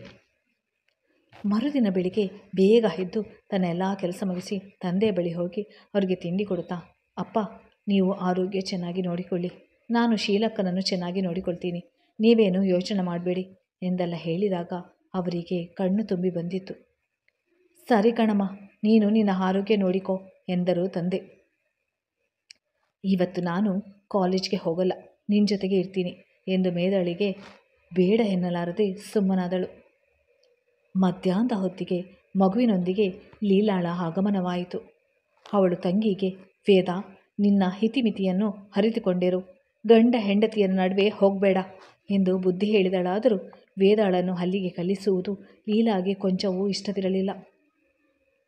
ಈಗಾಗಲೇ ಲೀಲಾಳಿಗೆ ತನ್ನ ಗಂಡ ಮತ್ತು ತಂಗಿಯ ಪ್ರೇಮ ಪ್ರಕರಣ ಸೂಕ್ಷ್ಮವಾಗಿ ಗೊತ್ತಾಗಿತ್ತು. ಆದರೆ ವೇದಾಳನ್ನು ಕೇಳಲು ಭಯ. ಮೊದಲೇ ಅವಳು ಜೋರು ಗಂಟಲಿನ ಜಗಳಗಂಟಿ ಸ್ವಭಾವದವಳು. ಎಲ್ಲರೆದುರು ನಿನ್ನ ಗಂಡ ಅಂತವನು ಇಂಥವನು ಎಂದು ತನ್ನ ಮತ್ತು ಗಂಡನ ಮಾನವನ್ನೇ ಕಳೆಯಬಹುದು ಎಂದು ನೆನೆಸಿ ಬಾಯಿಯವರೆಗೆ ಬಂದಿದ್ದ ಮಾತುಗಳನ್ನು ನುಂಗಿಕೊಂಡಿದ್ದಳು. ತಂಗಿ ಶೀಲಾಳಿಗೆ ಸೂಕ್ಷ್ಮವಾಗಿ ವೇದಾಳ ಬಗ್ಗೆ ಸ್ವಲ್ಪ ಎಚ್ಚರಿಕೆಯಾಗಿರು ಎಂದು ಹೇಳಬೇಕು ಎಂದುಕೊಂಡರೂ ಅವಳೆಲ್ಲಿ ತನ್ನನ್ನು ತಪ್ಪು ತಿಳಿಯುತ್ತಾಳೋ ಎನಿಸಿ ಸುಮ್ಮನಾದಳು. ಮೇದ, ನೀನು ಹೋಗಿದ್ರೆ ಚೆನ್ನಾಗಿರ್ತಿತ್ತು, ನೀನಾದರೆ ಚೆನ್ನಾಗಿ ಅಡುಗೆ ಎಲ್ಲ ಮಾಡ್ತಿ ಎಂದಳು ತಡೆಯಲಾರದೆ. ಅಕ್ಕ, ಅವಳು ಈಗಷ್ಟೇ ಎಂಜಿನಿಯರಿಂಗ್ ಕಾಲೇಜ್ಗೆ ಸೇರಿದ್ದಾಳೆ, ಅವಳಿಗೆಲ್ಲಿ ಆಗುತ್ತೆ ಅಂತಾನೆ ನಾನು ಹೊರಟಿರೋದು. ಹೀಗೇನು ಅಡುಗೆ ಮಾಡುವುದು ದೊಡ್ಡ ಬ್ರಹ್ಮವಿದ್ಯೆನಾ? ಮೊಬೈಲ್ ಹೊತ್ತಿದ್ರೆ ಎಲ್ಲ ವಿಷಯ ತೊಳೆಯುತ್ತೆ. ಯೂಟ್ಯೂಬ್ನಲ್ಲಿ ಬಾಣಂತಿ ಪಥ್ಯ, ಆಹಾರ, ಔಷಧಿ ಎಲ್ಲ ಸಿಗುತ್ತೆ. ಬಿಡಕ್ಕ, ನೀನು ಇಲ್ಲಿಗೆ ಆಗಾಗ ಬಂದು ನೋಡ್ಕೊಂಡು ಹೋಗು, ನಾನು ಫೋನ್ ಮಾಡ್ತಿರ್ತೀನಿ ಎಂದು ಹಿರಿಯಕ್ಕ ಲೀಲಾ ಬಾಯಿ ಮುಚ್ಚಿಸಿದಳು. ತಂದೆಯೊಂದಿಗೆ ಹೆಚ್ಚು ಮಾತನಾಡಿ ಅಭ್ಯಾಸವಿಲ್ಲದ ಲೀಲಾ ಅವರಿಗೆ ವಿವರಿಸಿ ಹೇಳಲು ಹೋಗದಿದ್ದರೂ ಅವರ ಬಳಿ ಹೋಗಿ, ಅಪ್ಪ ಅವರು ಅಲ್ಲಿಯೇ ಏನಾದರೂ ವ್ಯವಸ್ಥೆ ಮಾಡಿಕೊಳ್ಳುತ್ತಿದ್ದರು. ವೇದಾಳ ಓದು ನಿಲ್ಲಿಸಿ ಅಲ್ಲಿಗೆ ಕಳಿಸುವುದು ನನಗಂತೂ ಸರಿ ಕಾಣೋಲ್ಲ ಎಂದಳು. ಅದಕ್ಕೆ ಜಗನ್ನಾಥರಾಯರು, ನೋಡಮ್ಮ ಶೀಲಾದು ಇದು ಚೊಚ್ಚಲ ಹೆರಿಗೆ. ನಿಮ್ಮಮ್ಮ ನಿನ್ನ ಬಾಣಂತವನ್ನು ಎಷ್ಟು ಚೆನ್ನಾಗಿ ಮಾಡಿದ್ರು, ಸೀಮಂತ ಕೂಡ ಚೆನ್ನಾಗಿ ಆಗಿತ್ತು. ಪಾಪ ಶೀಲಾಗೆ ಅದ್ಯಾವ ಸಂತೋಷವನ್ನು ಕೊಡಲು ಆಗಲಿಲ್ಲ. ಕಡೇ ಪಕ್ಷ ಅವಳ ತವರಿನವರು ಯಾರಾದರೂ ಸ್ವಲ್ಪ ದಿನವಾದರೂ ಅವಳೊಂದಿಗೆ ಇದ್ದರೆ ಅವಳಿಗೂ ಸಂತೋಷವಾಗುತ್ತೆ. ನಿನಗಾದರೆ ಕೈಗೊಬ್ಬ ಕಾಲಿಗೊಬ್ಬ ಆಳುಗಳಿದ್ದಾರೆ, ಅಲ್ಲಿ ಕೆಲಸದವರು ಸಿಗುವುದು ದುಬಾರಿ ಅಂತೆ. ಅಷ್ಟು ಹೇಳ್ತೀಯಲ್ಲ, ನೀನೇ ಸ್ವಲ್ಪ ದಿನಗಳ ಮಟ್ಟಿಗೆ ಹೋಗಿ ಅಲ್ಲಿರು, ನೋಡೋಣ ಎಂದು ವ್ಯಂಗ್ಯವಾಗಿ ಹೇಳಿದರು. ನಾನು ಹೋಗೋ ಹಾಗಿದ್ರೆ ಖಂಡಿತ ಹೋಗ್ತಿದ್ದೆ ಅಪ್ಪ ಎಂದಳು. ಎಲ್ಲವೂ ತಯಾರಿ ಆಗಿ 7 ಗಂಟೆಗೆ ಆಟೋದಲ್ಲಿ ಹೊರಟಿದ್ದರು. ತೆಲುವಾಗಿ ಮೇಕಪ್ ಮಾಡಿಕೊಂಡು ಚೂಡಿದಾರ್ ಧರಿಸಿ ತನ್ನ ಸ್ಲಿಂಗ್ ಬ್ಯಾಗ್ ಹೆಗಲಿಗೇರಿಸಿಕೊಂಡು ಖುಷಿಯಾಗಿ ಹೊರಟು ನಿಂತ ತಂಗಿಯನ್ನು ನೋಡಿದ ಲೀಲಾಗೆ ಮತ್ತೆ ಮತ್ತೆ ಅವಳನ್ನು ಕಲಿಸಬಾರದಿತ್ತು ಎಂದೆನಿಸಿದರೂ ಏನೂ ಹೇಳಲಾಗದೆ ಸುಮ್ಮನಾದಳು. ದೀಪಕ್, ವೇದ ಎಲ್ಲರಿಗೂ ಹೇಳಿ ಆಟೋ ಹತ್ತಿದ್ದರು. ನೀನು ಟ್ರೈನ್ನಲ್ಲಿ ದೂರ ಹೋಗಿದ್ಯಾ ವೇದ ಎಂದು ಕೇಳಿದ ದೀಪಕ್. ಇಲ್ಲ ಬಾವಾ, ಮೈಸೂರಿಗೆ ಮಾತ್ರ ಹೋಗಿರೋದು ಎಂದಳು ವೇದ. ನಾವೀಗ 24 ಗಂಟೆ ಒಟ್ಟಿಗೆ ಪ್ರಯಾಣಿಸಬೇಕು, ನಿಮಗೆ ಬೋರ್ ಆಗಲ್ವಾ? ಜೊತೆಗೆ ನೀವಿರ್ತೀರಲ್ಲ ಬಾವಾ, ಬೋರ್ ಯಾಕೆ ಆಗುತ್ತೆ? ನನ್ನೊಂದಿಗೆ ಇರೋಕ್ಕೆ ಇಷ್ಟನಾ? ಅದಕ್ಕೆ ಅಲ್ವೇ ನಾನು ಬರ್ತಿರೋದು, ಅಂದರೆ ಅಕ್ಕನಿಗೆ ಸಹಾಯವಾಗಲಿ ಅಂತ. ದೀಪಕ್ಗೆ ಅವಳ ಜಾಣತನ ಇಷ್ಟವಾಗಿತ್ತು. ವೇದ ಎಸಿಯಲ್ಲಿ ಮೊದಲ ಬಾರಿಗೆ ಪ್ರಯಾಣಿಸ್ತಿದ್ದಳು. ಅದು 4 ಮಂದಿ ಮಾತ್ರವೇ ಇರುವ ಕಂಪಾರ್ಟ್ಮೆಂಟ್ ಆಗಿತ್ತು. ಅವರು ಕುಳಿತ ನಂತರ ಮದುವೆಯಾದ ಹೊಸ ಜೋಡಿಯೊಂದು ಬಂದಿತ್ತು. ಉತ್ತರದ ಕಡೆಯವರೇ ಎನಿಸಿತ್ತು. ಕೈ ತುಂಬ ಹಚ್ಚಿಕೊಂಡಿದ್ದ ಮೆಹಂದಿ ಬಳೆಗಳು, ಆಕೆಯ ಹಣೆಯಲ್ಲಿನ ಸಿಂಧೂರ, ಅವರು ಧರಿಸಿದ್ದ ಜೀನ್ಸ್ ಪ್ಯಾಂಟ್ ಕುರ್ತಾ ಬಹಳ ಬೆಲೆ ಬಾಳುವಂಥದ್ದೇ ಆಗಿತ್ತು. ಅವಳು ಒಳಗೆ ಬರುತ್ತಿದ್ದಂತೆ ಅವಳು ಹಚ್ಚಿಕೊಂಡಿದ್ದ ಸೆಂಟ್ ಪರಿಮಳ ಇಡೀ ಕಂಪಾರ್ಟ್ಮೆಂಟ್ ವ್ಯಾಪಿಸಿತ್ತು. ಅದರ ಗಮಾಲು ವೇದಾಳನ್ನು ಬೇರೊಂದು ಕನಸಿನ ಲೋಕಕ್ಕೆ ಕೊಂಡೊಯ್ಯಿತು.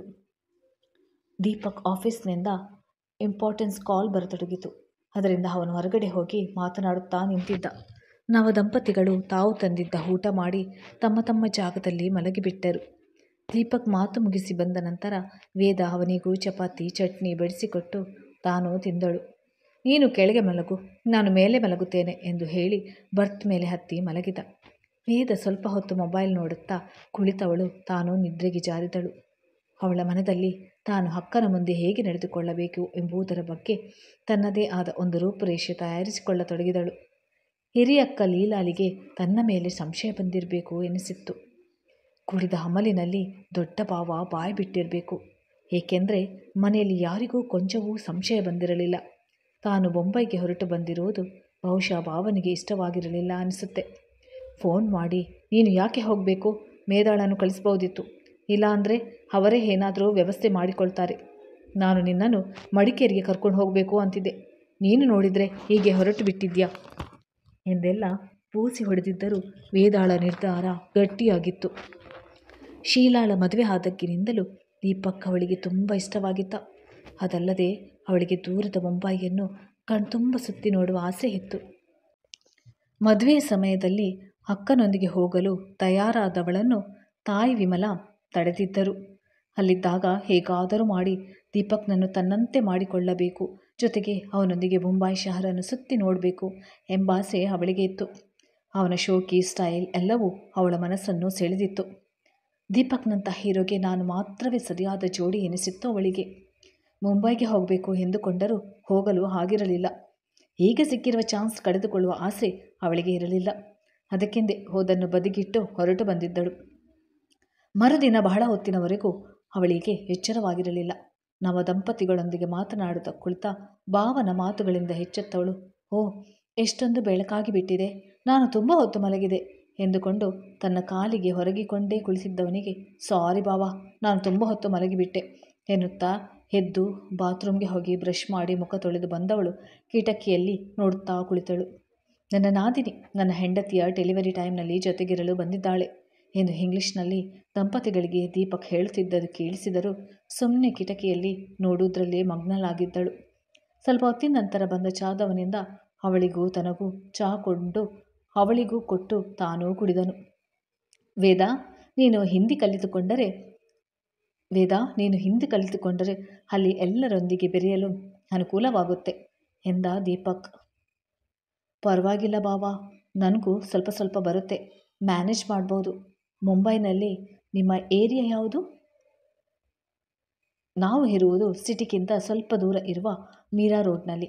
ನಿನಗೆ ಅಲ್ಲಿನ ಲೋಕಲ್ ಟ್ರೈನ್ನಲ್ಲಿ ಓಡಾಡುವುದು ಕಷ್ಟ, ನಿನಗೆ ಹತ್ತಲು ಆಗದು, ಅಷ್ಟು ರಶ್ ಇರುತ್ತೆ. ನಾನು ಎಂದಾದರೂ ನಿನ್ನನ್ನು ದಾದರ್ಗೆ ಕರೆದುಕೊಂಡು ಹೋಗ್ತೀನಿ. ಶೀಲಾ ತೋರಿಸ್ತಿರು ನರ್ಸಿಂಗ್ ಹೋಮ್ ಹತ್ತಿರನೇ ಇದೆ. ನನ್ನ ಫ್ಲ್ಯಾಟ್ ಇರುವುದು 4ನೇ ಫ್ಲೋರ್ನಲ್ಲಿ. ಲಿಫ್ಟ್ ಇದೆ, ಓಡಾಡೋಕ್ಕೆ ರಿಕ್ಷಾ ಸಿಗುತ್ತೆ, ಕಾರ್ ಕೂಡ ಇದೆ ಎಂದೆಲ್ಲ ಹಳ್ಳಿನ ಬಗ್ಗೆ ಸಂಕ್ಷಿಪ್ತವಾಗಿ ತಿಳಿಸಿದ. ಸೋಲಾಪುರ ಸ್ಟೇಷನ್ನಲ್ಲಿ ಪೂರಿ ಬಾಜಿ ತಂದುಕೊಟ್ಟಿದ್ದ. ಎಲ್ಲವನ್ನು ನೋಡುತ್ತಾ ಮೊದಲ ಬಾರಿಗೆ ಸುದೀರ್ಘ ಪ್ರಯಾಣದ ಸುಖ ಅನುಭವಿಸಿದಳು. ಟ್ರೈನ್ 7:50ಕ್ಕೆ ದಾದರ್ ಸ್ಟೇಷನ್ ತಲುಪಿತು. ಹೆಂಡತಿಗೆ ಫೋನ್ ಮಾಡಿ ತಲುಪಿರುವುದಾಗಿ ತಿಳಿಸಿದ. ಟ್ಯಾಕ್ಸಿ ಹಿಡಿದು ಮೀರಾ ರೋಡ್ ತಲುಪಿ ಮಧುವನ್ ಬಿಲ್ಡಿಂಗ್ ಮುಂದೆ ಟ್ಯಾಕ್ಸಿ ನಿಂತಾಗ ವೇದ ಎಲ್ಲವನ್ನೂ ಬೆರಗಾಗಿ ನೋಡುತ್ತಿದ್ದಳು. ವೇದ ಇಳಿ ಎಂದು ದೀಪಕ್ ಕರೆದಾಗಲೇ ಅವಳು ವಾಸ್ತವಕ್ಕೆ ಬಂದಿದ್ದು. ಕೆಳಗಿಳಿದು ಸುತ್ತಮುತ್ತ ನೋಡಿದಳು. ಬಹಳ ಸುಂದರವಾದ ಪರಿಸರ ಅದಾಗಿತ್ತು. ಲಗೇಜ್ ಇಳಿಸಿಕೊಂಡು ಟ್ಯಾಕ್ಸಿಯವನಿಗೆ ಹಣ ನೀಡಿ ಅವಳ ಭುಜ ಹಲುಗಿಸಿ, ವೇದ ನಡಿ, ಇನ್ಮೇಲೆ ಇಲ್ಲಿಯೇ ಇರುತ್ತೀಯಲ್ಲ, ಎಲ್ಲವನ್ನು ನಿಧಾನವಾಗಿ ನೋಡುವೆಯಂತೆ ಎಂದಾಗಲೇ ಅವಳು ಎಚ್ಚೆತ್ತು ತನ್ನ ಸೂಟ್ಕೇಸ್ ಜೊತೆ ಅವನ ಹಿಂದೆ ನಡೆದಳು. ಸಲಾಂ ಸಾಬ್ ಎಂದು ವಾಚ್ಮ್ಯಾನ್ಗೆ ಕೈ ಆಡಿಸುತ್ತಾ, ರಾಮ್ ಸಿಂಗ್ ಹೇಗಿದ್ಯಾ ಎಂದು ದೀಪಕ್ ಹಿಂದಿಯಲ್ಲಿ ಕೇಳಿದ. ಚೆನ್ನಾಗಿದ್ದೀನಿ, ನಿಮ್ಮ ಲಗೇಜ್ ಈ ಕಡೆ ಕೊಡಿ ಎಂದು ವಾಚ್ಮ್ಯಾನ್ ಹಿಂದಿಯಲ್ಲಿ ಉತ್ತರಿಸುತ್ತಾ ದೀಪಕ್ ವೇದಾಳ ಕೈಯಿಂದ ಸೂಟ್ಕೇಸ್ ತೆಗೆದುಕೊಂಡು ಮುಂದೆ ನಡೆದ. ಸ್ವಲ್ಪ ದೂರ ನಡೆದು ಲಿಫ್ಟ್ ಬಳಿ ಬಂದು ಲಗೇಜ್ ಇರಿಸಿದ. ಲಿಫ್ಟ್ ಮೂಲಕ ಮೇಲೆ ಬಂದು ಅಲ್ಲಿದ್ದ 4 ಮನೆಗಳಲ್ಲಿ ದೀಪಕ್ ಭಾರದ್ವಾಜ್ ಎಂದು ನಾಮಫಲಕವಿದ್ದ ಮನೆಯ ಕಾಲಿಂಗ್ ಬೆಲ್ ಹೊತ್ತಿದ. ಬಾಗಿಲು ತೆರೆದ Sheela, Deepak, I miss you lot ಎಂದವಳು ಅವನನ್ನು ತಬ್ಬಿಕೊಂಡಳು. ಅವಳನ್ನು ತಾನು ತಬ್ಬಿಕೊಂಡು ಸೋಫಾದ ಮೇಲೆ ಕೂರಿಸುತ್ತಾ, ಹೇಗಿದ್ದಾನೆ ನಮ್ಮ ರಾಜ್ಕುಮಾರ ಎಂದು ಹೆಂಡತಿಯ ಹೊಟ್ಟೆ ಮೇಲೆ ಕೈ ಹಾಡಿಸಿದ. ಕೆಲವು ಕ್ಷಣ ಇಬ್ಬರು ಅಲ್ಲಿದ್ದ ವೇದಾಳನ್ನೇ ಮರೆತಂತಿತ್ತು. ಇದರಿಂದ ಸಹಜವಾಗಿ ವೇದಳಿಗೆ ಕೋಪ ಬಂದಿದ್ದರೂ ತೋರಿಸಿಕೊಳ್ಳಿದ್ದೆ. ಅಕ್ಕ, ನಾನು ಇದ್ದೀನಿ ಎಂದಳು. ಹೋ ವೇದ, ಸಾರಿ ಕಣೆ, ಹೇಗಿದ್ದೀಯಾ ಎಂದು ಅವಳನ್ನು ಅಡಿಯಿಂದ ಮುಡಿವರೆಗೂ ನೋಡಿ, ವಾವ್, ಈಗ ತುಂಬ ಚೆನ್ನಾಗಿ ಕಾಣ್ತಿದ್ದೀಯಾ. ಅಪ್ಪ ಹೇಗಿದ್ದಾರೆ, ಮೇಧ ಹೇಗಿದ್ದಾಳೆ ಎಂದು ವಿಚಾರಿಸಿದಳು. ಬಾಯಿಲಿ, ನಿನ್ನ ರೂಮ್ ತೋರಿಸ್ತೇನೆ ಎಂದು ಪಕ್ಕದ ಚಿಕ್ಕ ರೂಮಿಗೆ ಕರೆದುಕೊಂಡು ಹೋದಳು. ಅಕ್ಕ, ನೀನು ಹೇಗಿದ್ದೀಯಾ ಎಂದು ಕೇಳಿದಳು. ನಾನು ಚೆನ್ನಾಗಿದ್ದೀನಿ ಕಣೆ, ಬಾ ಚಹಾ ಕುಡಿದು ಸ್ನಾನ ಮಾಡುವೆಯಂತೆ ಎನ್ನುತ್ತಾ ಅಡುಗೆ ಮನೆಗೆ ಹೋದಳು. ತನಗೆ ಕೊಟ್ಟ ರೂಮ್ ಪುಟ್ಟದಾಗಿದ್ದರೂ ಅದಕ್ಕೆ ಸೇರಿದಂತೆ ಒಂದು ವಾಶ್ರೂಮ್ ಇತ್ತು. ಕಿಟಕಿಯಲ್ಲಿ ನೋಡಿದರೆ ಸುತ್ತಲೂ ಸುಂದರವಾದ ಬಿಲ್ಡಿಂಗ್ಗಳ ನಡುವೆ ಉದ್ಯಾನವನವಿತ್ತು. ಬಾತ್ರೂಮ್ ಸಹ ಚಿಕ್ಕದೇ ಆದರೂ ಸುಸಜ್ಜಿತವಾಗಿತ್ತು. ಅದೊಂದು 3 ರೂಮಿನ ಸುಸಜ್ಜಿತ ಫ್ಲ್ಯಾಟ್ ಆಗಿತ್ತು. ಶೀಲಾ ಚಹಾ ಕಪ್ಪನ್ನು ವೇದಳಿಗೆ ಕೊಡುತ್ತಾ, ಪ್ರಯಾಣ ಸುಖಕರವಾಗಿತ್ತಾ? ನೀನು ಓದು ಬಿಟ್ಟು ಬರಬಾರ್ದಿತ್ತು, ಇಲ್ಲಿ ಹೇಗೋ ನಡೆಯುತ್ತಿತ್ತು ಎಂದಳು. ಶೀಲಾಗೆ ತಾನು ಇಲ್ಲಿಗೆ ಬಂದದ್ದು ಇಷ್ಟವಾಗಲಿಲ್ಲ ಎನಿಸಿತು ವೇದಳಿಗೆ. ನನಗೂ ಬರುವ ಮನಸ್ಸಿರಲಿಲ್ಲ, ಆದರೆ ಭಾವ ಕೇಳಿದ್ದರಿಂದ ಬರಬೇಕಾಯಿತು ಎಂದಳು. ಸ್ನೇಹಿತರೆ, ಇನ್ನೊಂದು ಎಪಿಸೋಡಲ್ಲಿ ನಾನು ವೇದಳಿಗೆ ಏನಾಯಿತು, ದೀಪಕ್ಗೆ ಏನಾಯಿತು, ವೇದ ಯಾವ ಗಂಡಸಿನ ಸಹವಾಸ ಮಾಡಿ ಕೆಟ್ಟು ಹೋದ್ಲು, ಜಗನ್ನಾಥರಾಯರಿಗೆ ಏನಾಯಿತು, ಅವರು ವೇದಾಳಿಗೆ ಏನು ಮಾಡಿದರು, ಎಲ್ಲ ವಿಷಯವನ್ನು ನಾನು ಇನ್ನೊಂದು ಭಾಗ 2ರಲ್ಲಿ ಹೇಳ್ತೇನೆ. ಅಲ್ಲಿಯವರೆಗೆ ಧನ್ಯವಾದಗಳು. ನಮಸ್ಕಾರ. ಸರಿ, ಹೋಗಿ ಸ್ನಾನ ಮಾಡಿ ಬಾ ವೇದ ಎಂದ ಶೀಲಳನ್ನೇ ನೋಡಿದಳು. 8 ತಿಂಗಳ ಬಸುರಿ ಧರಿಸಿದ ಕಾಟನ್ ಚೂಡಿದಾರ್ನಲ್ಲಿ ತುಂಬ ಸುಂದರವಾಗಿ ಕಾಣುತ್ತಿದ್ದಳು. ಅವಳ ಕಟ್ ಮಾಡಿದ ಕೂದಲು, ಕತ್ತಿನಲ್ಲಿದ್ದ ಸಣ್ಣ ಮಂಗಳಸೂತ್ರ ಅವಳಿಗೆ ವಿಶೇಷ ಕಲೆ ಕೊಟ್ಟಿತ್ತು. ದೀಪಕ್ನನ್ನು ತನ್ನೆಡೆಗೆ ಸೆಳೆಯುವುದು ಅಷ್ಟು ಸುಲಭವಲ್ಲ ಎನಿಸಿತು. ಸ್ನಾನ ಮಾಡಿ ಬಂದವಳು ಟ್ರ್ಯಾಕ್ ಪ್ಯಾಂಟ್, ಸ್ಲೀವ್ಲೆಸ್ ಶರ್ಟ್ ಧರಿಸಿ ಬಂದವಳನ್ನು ಒಮ್ಮೆ ನೋಡಿದ ಶೀಲಾ, ಪರವಾಗಿಲ್ಲ, ವೇದ ಬಹಳ ಬದಲಾಗಿದ್ದಾಳೆ. ಅಮ್ಮ ಇದ್ದಾಗಿನ ವೇದಳಿಗೂ ಇವಳಿಗೂ ಬಹಳ ವ್ಯತ್ಯಾಸವಿದೆ ಎಂದುಕೊಂಡಳು. ಅಕ್ಕನ ಅಭಿರುಚಿ ವೇದಾಗೆ ಬಹಳ ಇಷ್ಟವಾಗಿತ್ತು. ಮನೆಯನ್ನು ಬಹಳ ಚೆನ್ನಾಗಿ ಅಲಂಕರಿಸಿದ್ದಳು. ಅಡುಗೆ ಮನೆಯಂತೂ ಬಹಳವೇ ನೀಟಾಗಿತ್ತು. ಅಷ್ಟರಲ್ಲಿ ದೀಪಕ್ ಫ್ರೆಶ್ ಆಗಿ ಬಂದ. ತೊಟ್ಟಿದ್ದ ಬರ್ಮುಡ ಮೇಲೆ ಬನಿಯನ್ ಧರಿಸಿತ್ತು. ಬಹಳ ಫ್ರೆಶ್ ಆಗಿ ಕಾಣುತ್ತಿದ್ದ. ಡೈನಿಂಗ್ ಟೇಬಲ್ ಮೇಲೆ ಎಲ್ಲ ಪದಾರ್ಥಗಳನ್ನು ಪಿಂಗಾಣಿ ಪಾತ್ರೆಗಳಲ್ಲಿ ನೀಟಾಗಿ ಜೋಡಿಸಿ 3 ಪ್ಲೇಟ್ಗಳನ್ನು ಬೋರಲು ಹಾಕಿದ್ದಳು. ಭಾವ ಕುರ್ಚಿಯಲ್ಲಿ ಕುಳಿತು ಪ್ಲೇಟ್ ತಿರುಗಿಸಿಕೊಂಡಾಗ ತಾನೂ ಹಾಗೆ ಮಾಡಿದಳು ವೇದ. ತಾನೂ ಕುರ್ಚಿಯಲ್ಲಿ ಕುಳಿತ ಶೀಲಾ, ನಿನಗೇನು ಬೇಕೋ ಬಡಿಸ್ಕೋ ವೇದ ಎನ್ನುತ್ತಾ ದೀಪಕ್ ತಟ್ಟೆಗೆ ಚಪಾತಿ ಪಲ್ಯ ಬಡಿಸಿ ತನ್ನ ತಟ್ಟೆಗೆ 2 ಚಪಾತಿ ಪಲ್ಯ ದಾಲ್ ಬಡಿಸಿಕೊಂಡಳು ಶೀಲಾ. ವೇದ ತಾನು ತನ್ನ ತಟ್ಟೆಗೆ ಚಪಾತಿ ಪಲ್ಯ ಬಡಿಸಿಕೊಂಡಳು. ಸಲಾಡ್ ತಗೊಳ್ಳೆ ಎನ್ನುತ್ತಾ ಶೀಲಾ ನೀಟಾಗಿ ಹಚ್ಚಿದ ಸೌತೆಕಾಯಿ ಕ್ಯಾರೆಟ್ ಬಡಿಸಿದಳು. ಶೀಲಾ ಹಾಗೂ ದೀಪಕ್ ಮಾತನಾಡುತ್ತಾ ಊಟ ಮಾಡುವಾಗ ವೇದ ಬರೀ ಪ್ರೇಕ್ಷಕಳಾಗಿದ್ದಳು. ಊಟ ಮುಗಿಸಿ ಗಂಡ ಹೆಂಡತಿ ಸೇರಿಯೇ ಅಡುಗೆ ಮನೆಯನ್ನು ಸ್ವಚ್ಛಗೊಳಿಸಿದರು. ವೇದಾಳಿಗೆ ಏನು ಮಾಡಬೇಕು ಎಂದು ತಿಳಿಯದಾಗಿತ್ತು. ವೇದ, ನೀನು ಹೋಗಿ ಮಲಗು, ನಾವು ವಾಕಿಂಗ್ ಹೋಗಿ ಬರುತ್ತೇವೆ, ನಾವು ಲಾಕ್ ಮಾಡಿಕೊಂಡು ಹೋಗುತ್ತೇವೆ ಎಂದು ಅವಳ ಉತ್ತರಕ್ಕೂ ಕಾಯದೆ ಇಬ್ಬರು ಬಾಗಿಲು ಇಳಿದುಕೊಂಡು ಹೋದಾಗ ತನ್ನನ್ನು ಕರೆಯಬಹುದಿತ್ತಲ್ಲವೇ ಎನಿಸಿ ವೇದಳಿಗೆ ಬೇಸರವಾಯಿತು. ಜೊತೆಗೆ ದೀಪಕ್ ಮೇಲೆ ಸಿಟ್ಟು ಬಂದಿತು.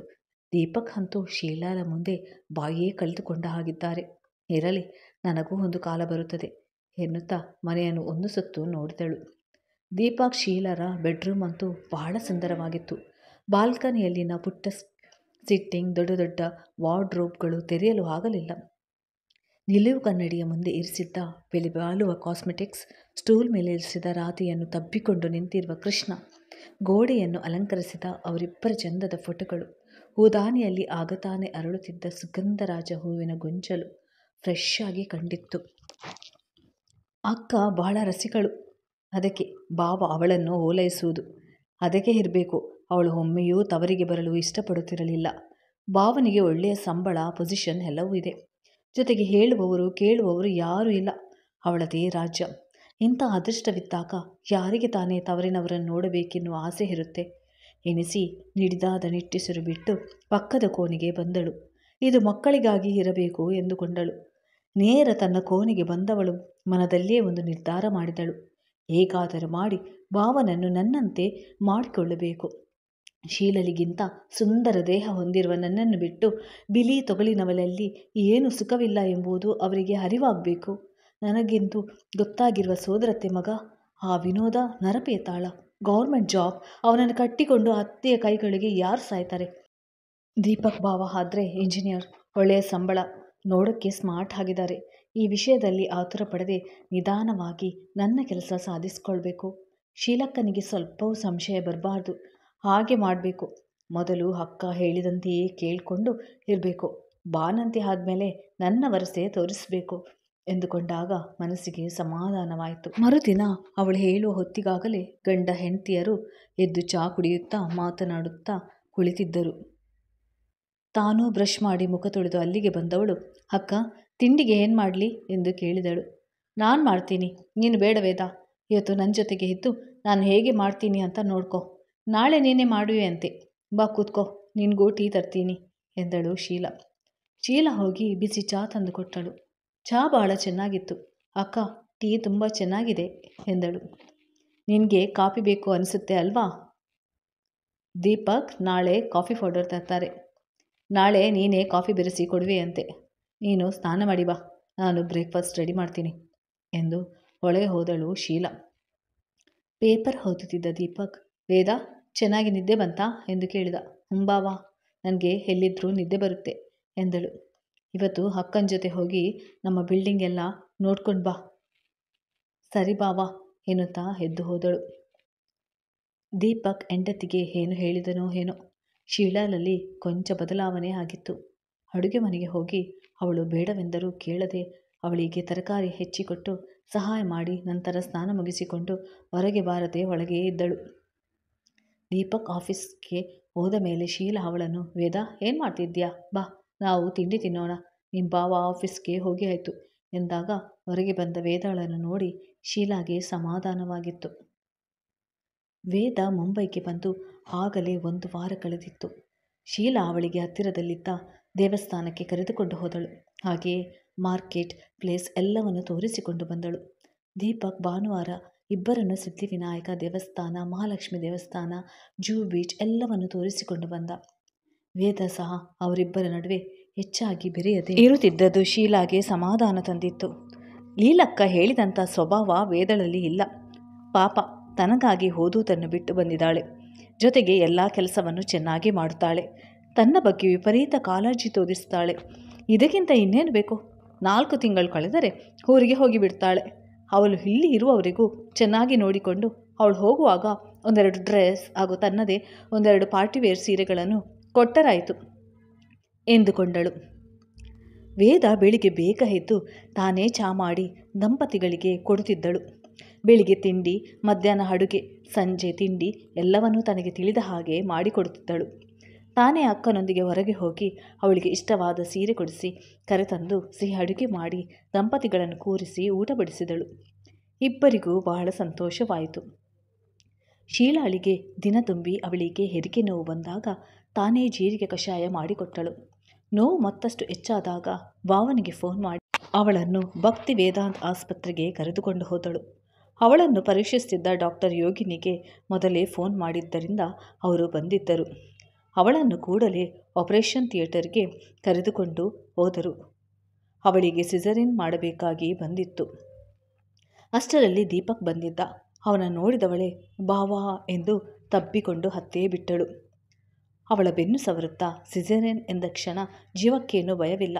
ನಾನು ಇಲ್ಲದಿದ್ದರೂ ಇಷ್ಟೆಲ್ಲ ನಿಭಾಯಿಸಿದ್ದಿ, ಇನ್ನೇಕೆ ಭಯ, ಹುಚ್ಚು ಹುಡುಗಿ ಎಂದು ಸಮಾಧಾನಪಡಿಸಿ ಅವಳ ಮುಗ್ಧತೆಯನ್ನು ಕಂಡು ಪ್ರೀತಿಯಿಂದ ತಬ್ಬಿಕೊಂಡಿದ್ದ. ವೇದಾಳಿಗೆ ಒಳಗೊಳಗೆ ನಗು ಬಂದಿತ್ತು. ಇದೇ ಅವಕಾಶಕ್ಕೆ ನಾನು ಕಾಯುತ್ತಿದ್ದೆ ಬಾವ. ಇನ್ನು ಮೇಲೆ ನಿಮ್ಮ ಎಲ್ಲ ಅಟ್ರಾಕ್ಷನ್ ನನ್ನ ಕಡೆಗೆ ಎಂದು ಮನದಲ್ಲಿಯೇ ಅಂದುಕೊಂಡಳು. ಅವನಿಂದ ದೂರಾಗಿ ಸಾರಿ ಬಾವ ಎಂದು ಪಕ್ಕದಲ್ಲೇ ನಿಂತಳು. ಬಾ, ನೀನೇನು ತಿಂದಿಲ್ಲ ಅನಿಸುತ್ತೆ, ಚಹಾ ಆದರೂ ಕುಡಿದು ಬರೋಣ ಎಂದು ಅವಳ ಕೈ ಹಿಡಿದೇ ಕರೆದುಕೊಂಡು ಹೋದ. ಅವರು ವಾಪಸ್ ಬಂದಾಗ ಎದುರಿಗೆ ಬಂದ ನರ್ಸ್, ಡೆಲಿವರಿ ಆಯಿತು, ಗಂಡು ಮಗು, ಪೇಷಂಟ್ಗೆ ಇನ್ನೂ ಜ್ಞಾನ ಬಂದಿಲ್ಲ ಎಂದು ಹೇಳಿದಳು. ವೇದ, ಇದೆಲ್ಲ ನಿನ್ನಿಂದಲೇ ಆಗಿದ್ದು. ನೀನು ನಮ್ಮ ಮನೆಗೆ ಕಾಲಿಟ್ಟ ಗಳಿಗೆ ಎಷ್ಟು ಚೆನ್ನಾಗಿದೆ ನೋಡು. ಥ್ಯಾಂಕ್ಸ್ ವೇದ ಎಂದು ದೀಪಕ್ ಅವಳ ಕೈಕುಲುಕಿದ್ದ. ಬಾವ, ನನಗೆ ಪಾರ್ಟಿ ಕೊಡಿಸ್ಬೇಕು. ಶ್ಯೂರ್, ಖಂಡಿತ ಕೊಡಿಸ್ತೇನೆ. ತಾಳು, ಮಾವನಿಗೆ ಫೋನ್ ಮಾಡಿ ಬರ್ತೇನೆ ಎಂದು ಹೇಳಿ ಮಾವನಿಗೆ ಫೋನ್ ಮಾಡಿದ. ನರ್ಸ್ ಮಗುವನ್ನು ತಂದು ತೋರಿಸಿದಳು. ಆ ಪುಟ್ಟ ಮಗುವನ್ನು ಎತ್ತಿಕೊಂಡ ವೇದ ಸಂತೋಷದಿಂದ, ತಗೊಳ್ಳಿ ಬಾವ, ನಿಮ್ಮ ಮಗ ಎಲ್ಲ ನಿಮ್ಮ ಹಾಗೆಯೇ ಇದ್ದಾನೆ ಎನ್ನುತ್ತಾ ಬಾವನ ಕೈಗೆ ಮಗುವನ್ನು ಕೊಟ್ಟಳು. ದೀಪಕ್ಗಂತೂ ತಾಳಲಾರದ ಸಂತೋಷವಾಗಿತ್ತು. ಮುದ್ದಾದ ಕುಲದೀಪಕನನ್ನು ಎತ್ತುಕೊಟ್ಟ ಹೆಂಡತಿಯನ್ನು ನೋಡುವ ಆಸೆಯಾಗಿತ್ತು. ತನ್ನೆಲ್ಲ ಗೆಳೆಯರಿಗೆ ಫೋನ್ ಮಾಡಿ ವಿಷಯ ತಿಳಿಸಿದ. ಅದಾಗಲೇ ಪರಿಚಯವಾಗಿದ್ದ ಅಕ್ಕನ ಗೆಳತಿಯರಿಗೆಲ್ಲ ವೇದಾಳೆ ವಿಷಯ ತಿಳಿಸಿದ್ದಳು. ಶೀಲಾಳನ್ನು ವಾರ್ಡ್ಗೆ ಶಿಫ್ಟ್ ಮಾಡಿದಾಗ ಹೆಂಡತಿಯ ಬಳಿ ಕುಳಿತು ಅವಳನ್ನು ಅಪ್ಪಿಕೊಂಡು ಅವಳ ಹಣೆಗೆ ಮುತ್ತಿಟ್ಟು, ನೋಡು ನಮ್ಮ ಮಗ ಎಷ್ಟು ಮುದ್ದಾಗಿದ್ದಾನೆ ಎಂದು ಖುಷಿಯಿಂದ ಹೇಳಿದ. 5 ದಿನಗಳ ನಂತರ ಶೀಲಾ ಮಗುವಿನೊಂದಿಗೆ ಬಂದಾಗ ವೇದ ಆರತಿ ಬೆಳಗಿ ಸ್ವಾಗತಿಸಿದಳು. ಅವಳ ರೂಮನ್ನು ಚೆನ್ನಾಗಿ ಅಲಂಕರಿಸಿದಳು. ದೀಪಕ್ಕಾಗಿ ಮತ್ತೊಂದು ರೂಮ್ನಲ್ಲಿ ವ್ಯವಸ್ಥೆ ಮಾಡಿದ್ದಳು.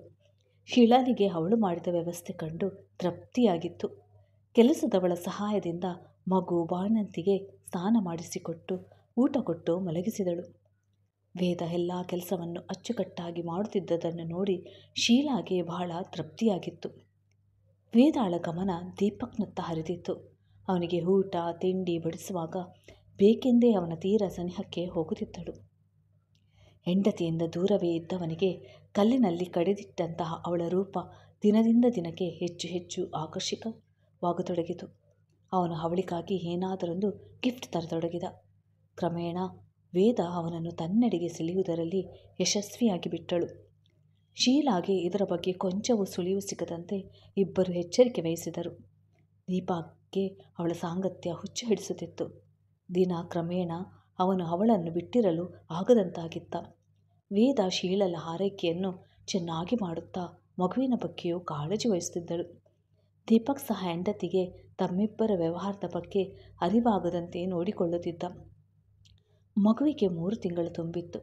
ಈಗ ಶಿಲ್ಪ ಎದ್ದು ಓಡಾಡುತ್ತಾ ತನ್ನ ಕೆಲಸಗಳನ್ನು ತಾನೇ ಮಾಡಿಕೊಳ್ಳತೊಡಗಿದಳು. ವೇದ ಬೇಡ ಎಂದು ಅಡ್ಡು ಮಾಡಿದಾಗ, ಬೇಡ ವೇದ, ನೀನು ಎಷ್ಟು ಅಂತ ಮಾಡ್ತೀಯಾ? 3 ತಿಂಗಳು ನನ್ನನ್ನು ಅಲುಗಾಡಲು ಬಿಡದಂತೆ ನೋಡಿಕೊಂಡಿದ್ಯಾ. ಇನ್ನು ನಾನು ನನ್ನ ಮಗುವಿಗೆ ಕೆಲಸವನ್ನಾದರೂ ಮಾಡಲು ಬಿಡು ಎಂದಾಗ ವೇದ ಸುಮ್ಮನಾದಳು. ಶೀಲಾಗೆ ಈಗ ಗಂಡನ ಹತ್ತಿರವೇ ಮಲಗುವ ಆಸೆ ಆಗುತ್ತಿತ್ತು. ಅವಳು, ದೀಪಕ್, ನೀವು ಯಾಕೆ ಇಲ್ಲಿಯೇ ಮಲಗಬಾರದು ಎಂದಳು. ಬೇಡ ಚಿನ್ನ, ನಿನಗೆ ಸಿಸೇರಿಯನ್ ಆಗಿದೆ, ಇನ್ನು ಸ್ವಲ್ಪ ದಿನ ಕಳೆಯಲಿ, ನಾವಿಬ್ಬರು ಜೀವನ ಪೂರ್ತಿಯಾಗಿ ಜೊತೆಗೆ ಇರೋದು ಮಲಗುವುದು ಇದ್ದೇ ಇದೆ. ಮಧ್ಯೆ ಮಗು ಎದ್ದು ಹತ್ತರೆ ನನಗೆ ಇರಿಸು ಮುರುಸಾಗುತ್ತೆ. ವೇದ ಹೋಗಲಿ, ಆಮೇಲೆ ನಮ್ಮ ಜೀವನ ಹೊಸದಾಗಿ ಶುರು ಮಾಡೋಣ ಎಂದಾಗ ಬೇರೆ ದಾರಿ ಕಾಣದೆ ಸುಮ್ಮನಾಗಿದ್ದಳು. ಈಗ ಶೀಲಾಳಿಗೆ ವೇದಾಳ ಇರುವಿಕೆ ಇಷ್ಟವಾಗುತ್ತಿರಲಿಲ್ಲ. ಆದರೂ ಮಗುವಿನ ನಾಮಕರಣದ ನಂತರ ಕಳಿಸಿಬಿಡೋಣ ಎಂದುಕೊಂಡಳು. ಲೀಲಾ ಆಗಾಗ ಫೋನ್ ಮಾಡಿ, ಇನ್ನೆಷ್ಟು ದಿನ ಅಂತ ಅವಳನ್ನು ಅಲ್ಲಿಯೇ ಇಟ್ಟುಕೊಡ್ತೀಯಾ?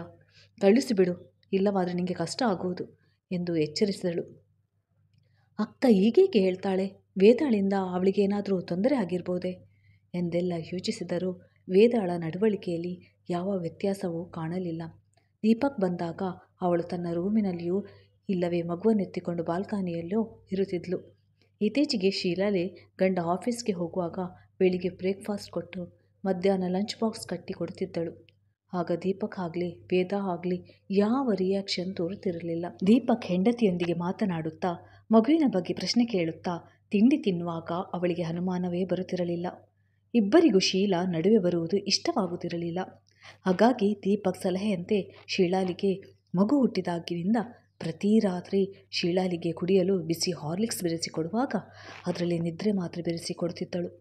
ಅವಳದನ್ನು ಕುಡಿದು ಚೆನ್ನಾಗಿ ನಿದ್ರೆ ಮಾಡುತ್ತಿದ್ದಳು. ಇವರಿಬ್ಬರ ರಾಸಲೀಲೆ ಅಡ್ಡಿ ಆತಂಕವಿಲ್ಲದೆ ನಡೆಯತೊಡಗಿತು. ಹೀಗೆ 4-5 ತಿಂಗಳು ಕಳೆಯಿತು. ಪ್ರತಿದಿನ ಇದೇ ಪದ್ಧತಿ ಬೆಳೆದು ದಿನದಿಂದ ದಿನಕ್ಕೆ ಶೀಲಾಳಿಗೆ ಬೇರೆ ಸಮಯದಲ್ಲಿ ನಿದ್ರೆ ಬಾರದಿದ್ದಾಗ ಹಾರ್ಲಿಕ್ಸ್ ಕೊಡು ಎಂದು ವೇದಾಳನ್ನು ಪೀಡಿಸುತ್ತಿದ್ದಳು. ಕ್ರಮೇಣ ಯಾವುದೇ ಲೋಕದಲ್ಲಿರುವಂತೆ ವರ್ತಿಸುತ್ತಿದ್ದಳು. ಇದು ದೀಪಕ್ ಗಮನಕ್ಕೂ ಬಂದಿತ್ತು. ಅವನು ಹೆಂಡತಿಯತ್ತ ತುಸು ಲಕ್ಷ್ಯ ವಹಿಸಿದರೂ ವೇದಾಳಿಗೆ ಕೋಪ ಬರುತ್ತಿತ್ತು. ಅವನಿಗೂ ವೇದಾಳ ಮೇಲಿನ ಆಸೆ ತೀರತೊಡಗಿತು. ಜೊತೆಗೆ ಅವಳು ತನ್ನ ಹೊಸ ವರಸೆ ತೆಗೆದಿದ್ದಳು. ಬಾಬಾ ನನ್ನನ್ನು ಮದುವೆಯಾಗಿ ಎಂದು ಪೀಡಿಸತೊಡಗಿದಾಗ ದೀಪಕ್ಗೆ ನಿಜಕ್ಕೂ ಅವಳ ಮೇಲೆ ಬೇಸರವಾಗುತ್ತಿತ್ತು. ಅಂದು ಬೆಳಿಗ್ಗೆಯೇ ತಂದೆಯಿಂದ ಫೋನ್ ಬಂದಿತ್ತು. ವೇದ, ಬಂದು ಬಿಡಮ್ಮ, ಇಷ್ಟು ದಿನ ಶೀಲಾಳನ್ನು ನೋಡ್ಕೊಂಡಿದ್ದು ಸಾಕು. ಹೇಗೋ 5 ತಿಂಗಳು ಮುಗಿಯಿತು. ಈ ಭಾನುವಾರ ಹೊರಟು ಬಾ. ನಾನಿಲ್ಲಿ ಒಬ್ಬರ ಹತ್ತಿರ ಮಾತನಾಡಿದ್ದೇನೆ. ನೀನು ಡೈರೆಕ್ಟಾಗಿ ಪರೀಕ್ಷೆಗೆ ಬರೆಯಬಹುದು. ನನ್ನ ಗೆಳೆಯನ ಶ್ರೀಮತಿ ನಿಂಗೆ ಪಾಠ ಹೇಳಲು ಒಪ್ಪಿದ್ದಾರೆ ಎಂದರು. ಅಪ್ಪ, ಪಾಪುನ ಬಿಟ್ಟು ಬರೋಕ್ಕೆ ಮನಸ್ಸೊಪ್ತಿಲ್ಲ. ನಾನು ಇಲ್ಲಿಯೇ ಇದ್ದು ಓದ್ತೇನೆ. ಬಾಬಾ ಹೆಲ್ಪ್ ಮಾಡ್ತಾರೆ ಅಂತ ಹೇಳಿದ್ದಾರೆ ಎಂದಳು ವೇದ. ಹೌದೇ, ನಾನು ಅವರ ಹತ್ರ ಮಾತನಾಡ್ತೇನೆ. ಅಕ್ಕನ ಮನೆಯೇ ಆದರೂ ತುಂಬ ದಿನ ಅಲ್ಲಿ ಇರುವುದು ಅಷ್ಟು ಚೆನ್ನಾಗಿರೋಲ್ಲ. ಸುಮ್ಮನೆ ಹೊರಟು ಬರುವುದು ನೋಡು ಎಂದರು ಜಗನ್ನಾಥರಾಯರು. ಇದರಿಂದ ವೇದಾಳಿಗೆ ತಂದೆಯ ಮೇಲೆ ಕೋಪ ಬಂದರೆ ಶೀಲಾಳಿಗೆ ವೇದಾಳ ಮಾತು ಕೇಳಿ ಅಸಾಧ್ಯ ಕೋಪ ಬಂದಿತ್ತು. ವೇದ, ಏನು ಹೇಳ್ತಿದ್ಯಾ ನೀನು? ದೀಪಕ್ ನಿನ್ನನ್ನು ಇಲ್ಲಿಟ್ಟುಕೊಂಡು ಯಾಕೆ ಓದಿಸ್ತಾರೆ? ಹಾಗಂತ ಅವ್ರು ನಿಮಗೆ ಹೇಳಿದ್ದಾರೇನು ಎಂದು ಕೇಳಿದಳು.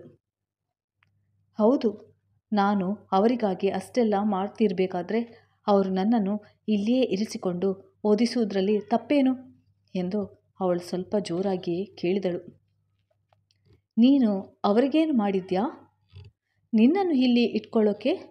ನೀನು ಬಾಣಂತಿಯಾಗಿದ್ದಾಗ ಅವರ ಆಸೆ ತೀರಿಸ್ತಿರೋದು ನಾನು. ಮದುವೆ ಆಗದೆ ನನ್ನನ್ನು ನಾನು ಅವರಿಗೆ ಒಪ್ಪಿಸಿಕೊಂಡಿದ್ದೇನೆ. ನನಗಾಗಿ ಅವರು ಅಷ್ಟು ಮಾಡಬಾರ್ದೆ? ಅವರು ನನ್ನನ್ನು ಮದುವೆಯಾಗಿ ಬೇರೆ ಮನೆ ಮಾಡಿ ಇಡ್ತಾರಂತೆ ಎಂದಳು ವೇದ ಕಟುವಾಗಿ.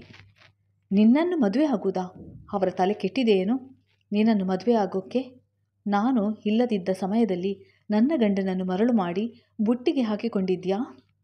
ವೇದ, ನಾನು ನಿನ್ನನ್ನು ಇಲ್ಲಿಗೆ ಕರೆಸಿಕೊಂಡು ಮನೆಯಲ್ಲಿ ಇಟ್ಟುಕೊಂಡದಕ್ಕೆ ನೀನು ಸರಿಯಾಗಿಯೇ ಮಾಡಿದ್ಯಾ. ನೀನು ಈಗಲೇ ಇಲ್ಲಿಂದ ಹೊರಡು ಎಂದು ಕಿರುಚಿದಳು. ಅಕ್ಕ, 1 ನಿಮಿಷ ತಾಳು. ನಾನು ಮರಳು ಮಾಡೋಕ್ಕೆ ಅವರೇನು ಬುದ್ಧಿ ಇಲ್ಲದ ಹುಡುಗನ? ಅವರಿಗೆ ನಾನು ಬೇಕಾಗಿತ್ತು. ನನ್ನನ್ನು ಬಳಸಿಕೊಂಡ್ರು. ಈಗ ಹೋಗು ಅಂದರೆ ಹೋಗಿಬಿಡ್ತೀನಾ? ನಾನು ಇಲ್ಲಿಗೆ ಬಂದಾಗ ಇನ್ನೂ ಹುಡುಗಿ ಆಗಿದ್ದೆ. ಈಗ ನನ್ನ ಶೀಲ ಎಲ್ಲ ದೋಚಿ ಏನೂ ಇಲ್ಲ ಅಂದರೆ ಬಿಡ್ತೀನಾ? ನಾನು ಇಲ್ಲಿಂದ ಎಲ್ಲಿಗೂ ಹೋಗೋಲ್ಲ. ನೀನೇ ನಿಂತು ನಮ್ಮ ಮದುವೆ ಮಾಡಿಸು ಎಂದಳು ವೇದ. ಶೀಲಾಗೆ ಅವಳ ಒಂದೊಂದು ಮಾತು ಕೇಳಿ ಇದೆಂಥ ಪ್ರಾರಬ್ಧ ನನಗೆ ವಕ್ಕರಿಸಿತು ಎಂದು ಅವಳಿಗೆ ತಡೆಯಲಾಗಲಿಲ್ಲ. ಅಸಾಧ್ಯ ಸಿಟ್ಟು ಬಂದಿತು. ನೀನು ಹೆಣ್ಣೋ ಹೆಮ್ಮಾರಿನೋ, ನಾಚಿಕೆ ಆಗೋಲ್ವಾ ಎಂದು ಹತ್ತಿರ ಅವಳ ಕಪಾಲಕ್ಕೆ ಜೋರಾಗಿ ಬಾರಿಸಿದಳು. ವೇದ ಅವಳ ಕೈ ಹಿಡಿದು ತಳ್ಳುತ್ತಾ, ನೀನೇನಾದರೂ ಹೆಚ್ಚಿಗೆ ಮಾತನಾಡಿದರೆ ನಾನು ಅಕ್ಕಪಕ್ಕದವರನ್ನೆಲ್ಲ ಒಟ್ಟು ಸೇರಿಸಿ ನಿನ್ನ ಮಾನ 3 ಕಾಸಿಗೆ ಇಲ್ಲದಂತೆ ಹರಾಜಿ ಹಾಕ್ತೀನಿ. ನೋಡ್ತೀಯಾ? ನಿನ್ನ ಜೊತೆಗೆ ನಾನು ಇರ್ತೀನಿ ಬಿಡು. ಈಗ ಇಷ್ಟು ದಿನದಿಂದ ಇರಲಿಲ್ವಾ ಹಾಗೆ. ನಿನ್ನ ಗಂಡನಿಗೆ ನಿನ್ನ ಬಿಳಿ ತೊಗಳೆಲ್ಲ ಇಷ್ಟ ಆಗಿರುವುದು, ನನ್ನ ಈ ದೇಹ ಎಂದು ಯಾವುದೇ ಹಲುಕಿಲ್ಲದೆ ಹೇಳಿದಳು. ಥೂ, ನಾಚಿಕೆ ಆಗೋಲ್ವೇನೆ ನಿಂಗೆ ಹೀಗೆ ಮಾತನಾಡೋಕ್ಕೆ? ನೋಡು, ಒಳ್ಳೆ ಮಾತಿನಲ್ಲಿ ಹೇಳ್ತಿದ್ದೀನಿ, ಕೇಳಿಸ್ಕೊ. ನೀನು ನಾಳೆನೇ ಹೋಗಬೇಕು. ಹೋಗಲಿಲ್ಲ ಅಂದರೆ ನಾನು ಏನು ಮಾಡ್ತೀನಿ ಅಂತ ನನಗೆ ಗೊತ್ತಿಲ್ಲ ಎಂದು ಕೋಪದಿಂದ ಶೀಲಾ ಕೂಗಾಡಿದಳು. ಏನು ಮಾಡ್ತೀಯ ನೀನು? ಏನು ಮಾಡೋಕ್ಕೆ ಆಗೋಲ್ಲ. ಪೊಲೀಸ್ ಕಂಪ್ಲೇಂಟ್ ಕೊಡ್ತೀಯಾ? ಕೊಡು. ನನ್ನನ್ನು ಭಾವನ ಹತ್ರ ಕಳಿಸಿದ್ದು ನೀನೇ. ಈಗ ನಾನು ಪ್ರೆಗ್ನೆಂಟ್ ಅಂತ ಗೊತ್ತಾಗಿ ನನ್ನನ್ನು ಎಲ್ಲಿಗೂ ಕಳಿಸೋಕ್ಕೆ ನೋಡ್ತಿದ್ದೀರಾ ಅಂತ ಹೇಳ್ತೀನಿ. ಆಗ ಶಿಕ್ಷೆ ನನಗಲ್ಲ, ನಿಮ್ಮಿಬ್ಬರಿಗೆ ಎಂದು ಹೇಳಿದಳು. ಅವಳಾಡಿದ ಮಾತುಗಳನ್ನು ಕೇಳುತ್ತಾ ಶೀಲಾ ದಂಗಾಗಿ ಹೋಗಿದ್ದಳು. ಮುಂದೆ ಮಾತನಾಡಲಾಗದೆ ತನ್ನ ರೂಮ್ಗೆ ಹೋಗಿ ಬಾಗಿಲು ಹಾಕ್ಕೊಂಡು ಗಂಡನಿಗೆ ಫೋನ್ ಮಾಡಿ, ದೀಪಕ್, ನೀವು ಈಗಲೇ ಮನೆಗೆ ಬನ್ನಿ. ನೀವು ಬರಲಿಲ್ಲ ಅಂದರೆ ನಾನು ಮಗುವನ್ನು ಸಾಯಿಸಿ ವಿಷ ತಗೊಂಡು ಪ್ರಾಣ ಬಿಡ್ತೀನಿ ಎಂದು ಹೇಳಿ ಅವನ ಉತ್ತರಕ್ಕೂ ಕಾಯದೆ ಫೋನ್ ಕಟ್ ಮಾಡಿದಳು. ನಂತರ ತಂದೆಗೂ ಫೋನ್ ಮಾಡಿ ಕೂಡಲೇ ಹೊರಟು ಬರುವಂತೆ ಹೇಳಿದಳೇ ಹೊರತು ವಿಷಯ ತಿಳಿಸಲಿಲ್ಲ. ಲೀಲಾರಿಗೆ ಫೋನ್ ಮಾಡಿ ವಿಷಯ ತಿಳಿಸಿದಳು. ಅದಕ್ಕೆ ಶೀಲಾ, ನಾನು ಅವತ್ತೇ ಬಡ್ಕೊಂಡಿದ್ದು. ಇವಳು ನಮ್ಮ ಹೊಡಹುಟ್ಟಿದ ತಂಗಿಯಲ್ಲ, ರಾಕ್ಷಸಿ. ನಾನು ಬಾಣಂತನಕ್ಕೆ ಬಂದಿದ್ದಾಗ ನಿಮ್ಮ ಭಾವನನ್ನು ಮರಳು ಮಾಡಿ ಬೇಕಾದಷ್ಟು ಚೆಲ್ಲಾಟ ಆಡಿದಾಳೆ. ನನ್ನ ಪುಣ್ಯ ಚೆನ್ನಾಗಿತ್ತು, ಇಲ್ಲಾಂದರೆ ನಮ್ಮ ಜೀವನ ಹಾಳಾಗಿ ಹೋಗಿರ್ತಿತ್ತು ಅಷ್ಟೇ. ಈ ವಿಷಯ ಅಮ್ಮನಿಗೂ ಗೊತ್ತಿತ್ತು ಕಣೆ ಎಂದಳು ಲೀಲಾ. ಅಲ್ಲ ಅಕ್ಕ, ಈ ವಿಷಯನ ಈಗ ಹೇಳ್ತಿದ್ಯಾ? ಅವಳು ಇಲ್ಲಿಗೆ ಬರೋ ಮೊದಲೇ ಹೇಳಬೇಕಿತ್ತಲ್ವೇ? ಇವರಿಬ್ಬರ ಸಂಬಂಧ ಮದುವೆ ಆಗೋವರೆಗೆ ಬಂದಿದೆ. ನಾನು ಈಗ ಏನು ಮಾಡಲಿ ಎಂದು ಅಲವತ್ತುಕೊಂಡಳು ಶೀಲಾ. ಅಮ್ಮ ಅಪ್ಪನ ಬಳಿ ಏಕೆ ಹೇಳಿಲ್ವೋ ಗೊತ್ತಿಲ್ಲ. ಶೀಲಾ, ಬಹುಶಃ ಗೊತ್ತಿದ್ದರೆ ಅವಳನ್ನು ಅಪ್ಪ ಹಳ್ಳಿಗೆ ಕಳಿಸ್ತಾನೇ ಇರಲಿಲ್ಲ. ನಾನು ನಿಮಗೆ ಫೋನ್ ಮಾಡಿದಾಗಲೆಲ್ಲ ಸೂಕ್ಷ್ಮವಾಗಿ ತಿಳಿಸ್ತಲೇ ಇದ್ದೆ.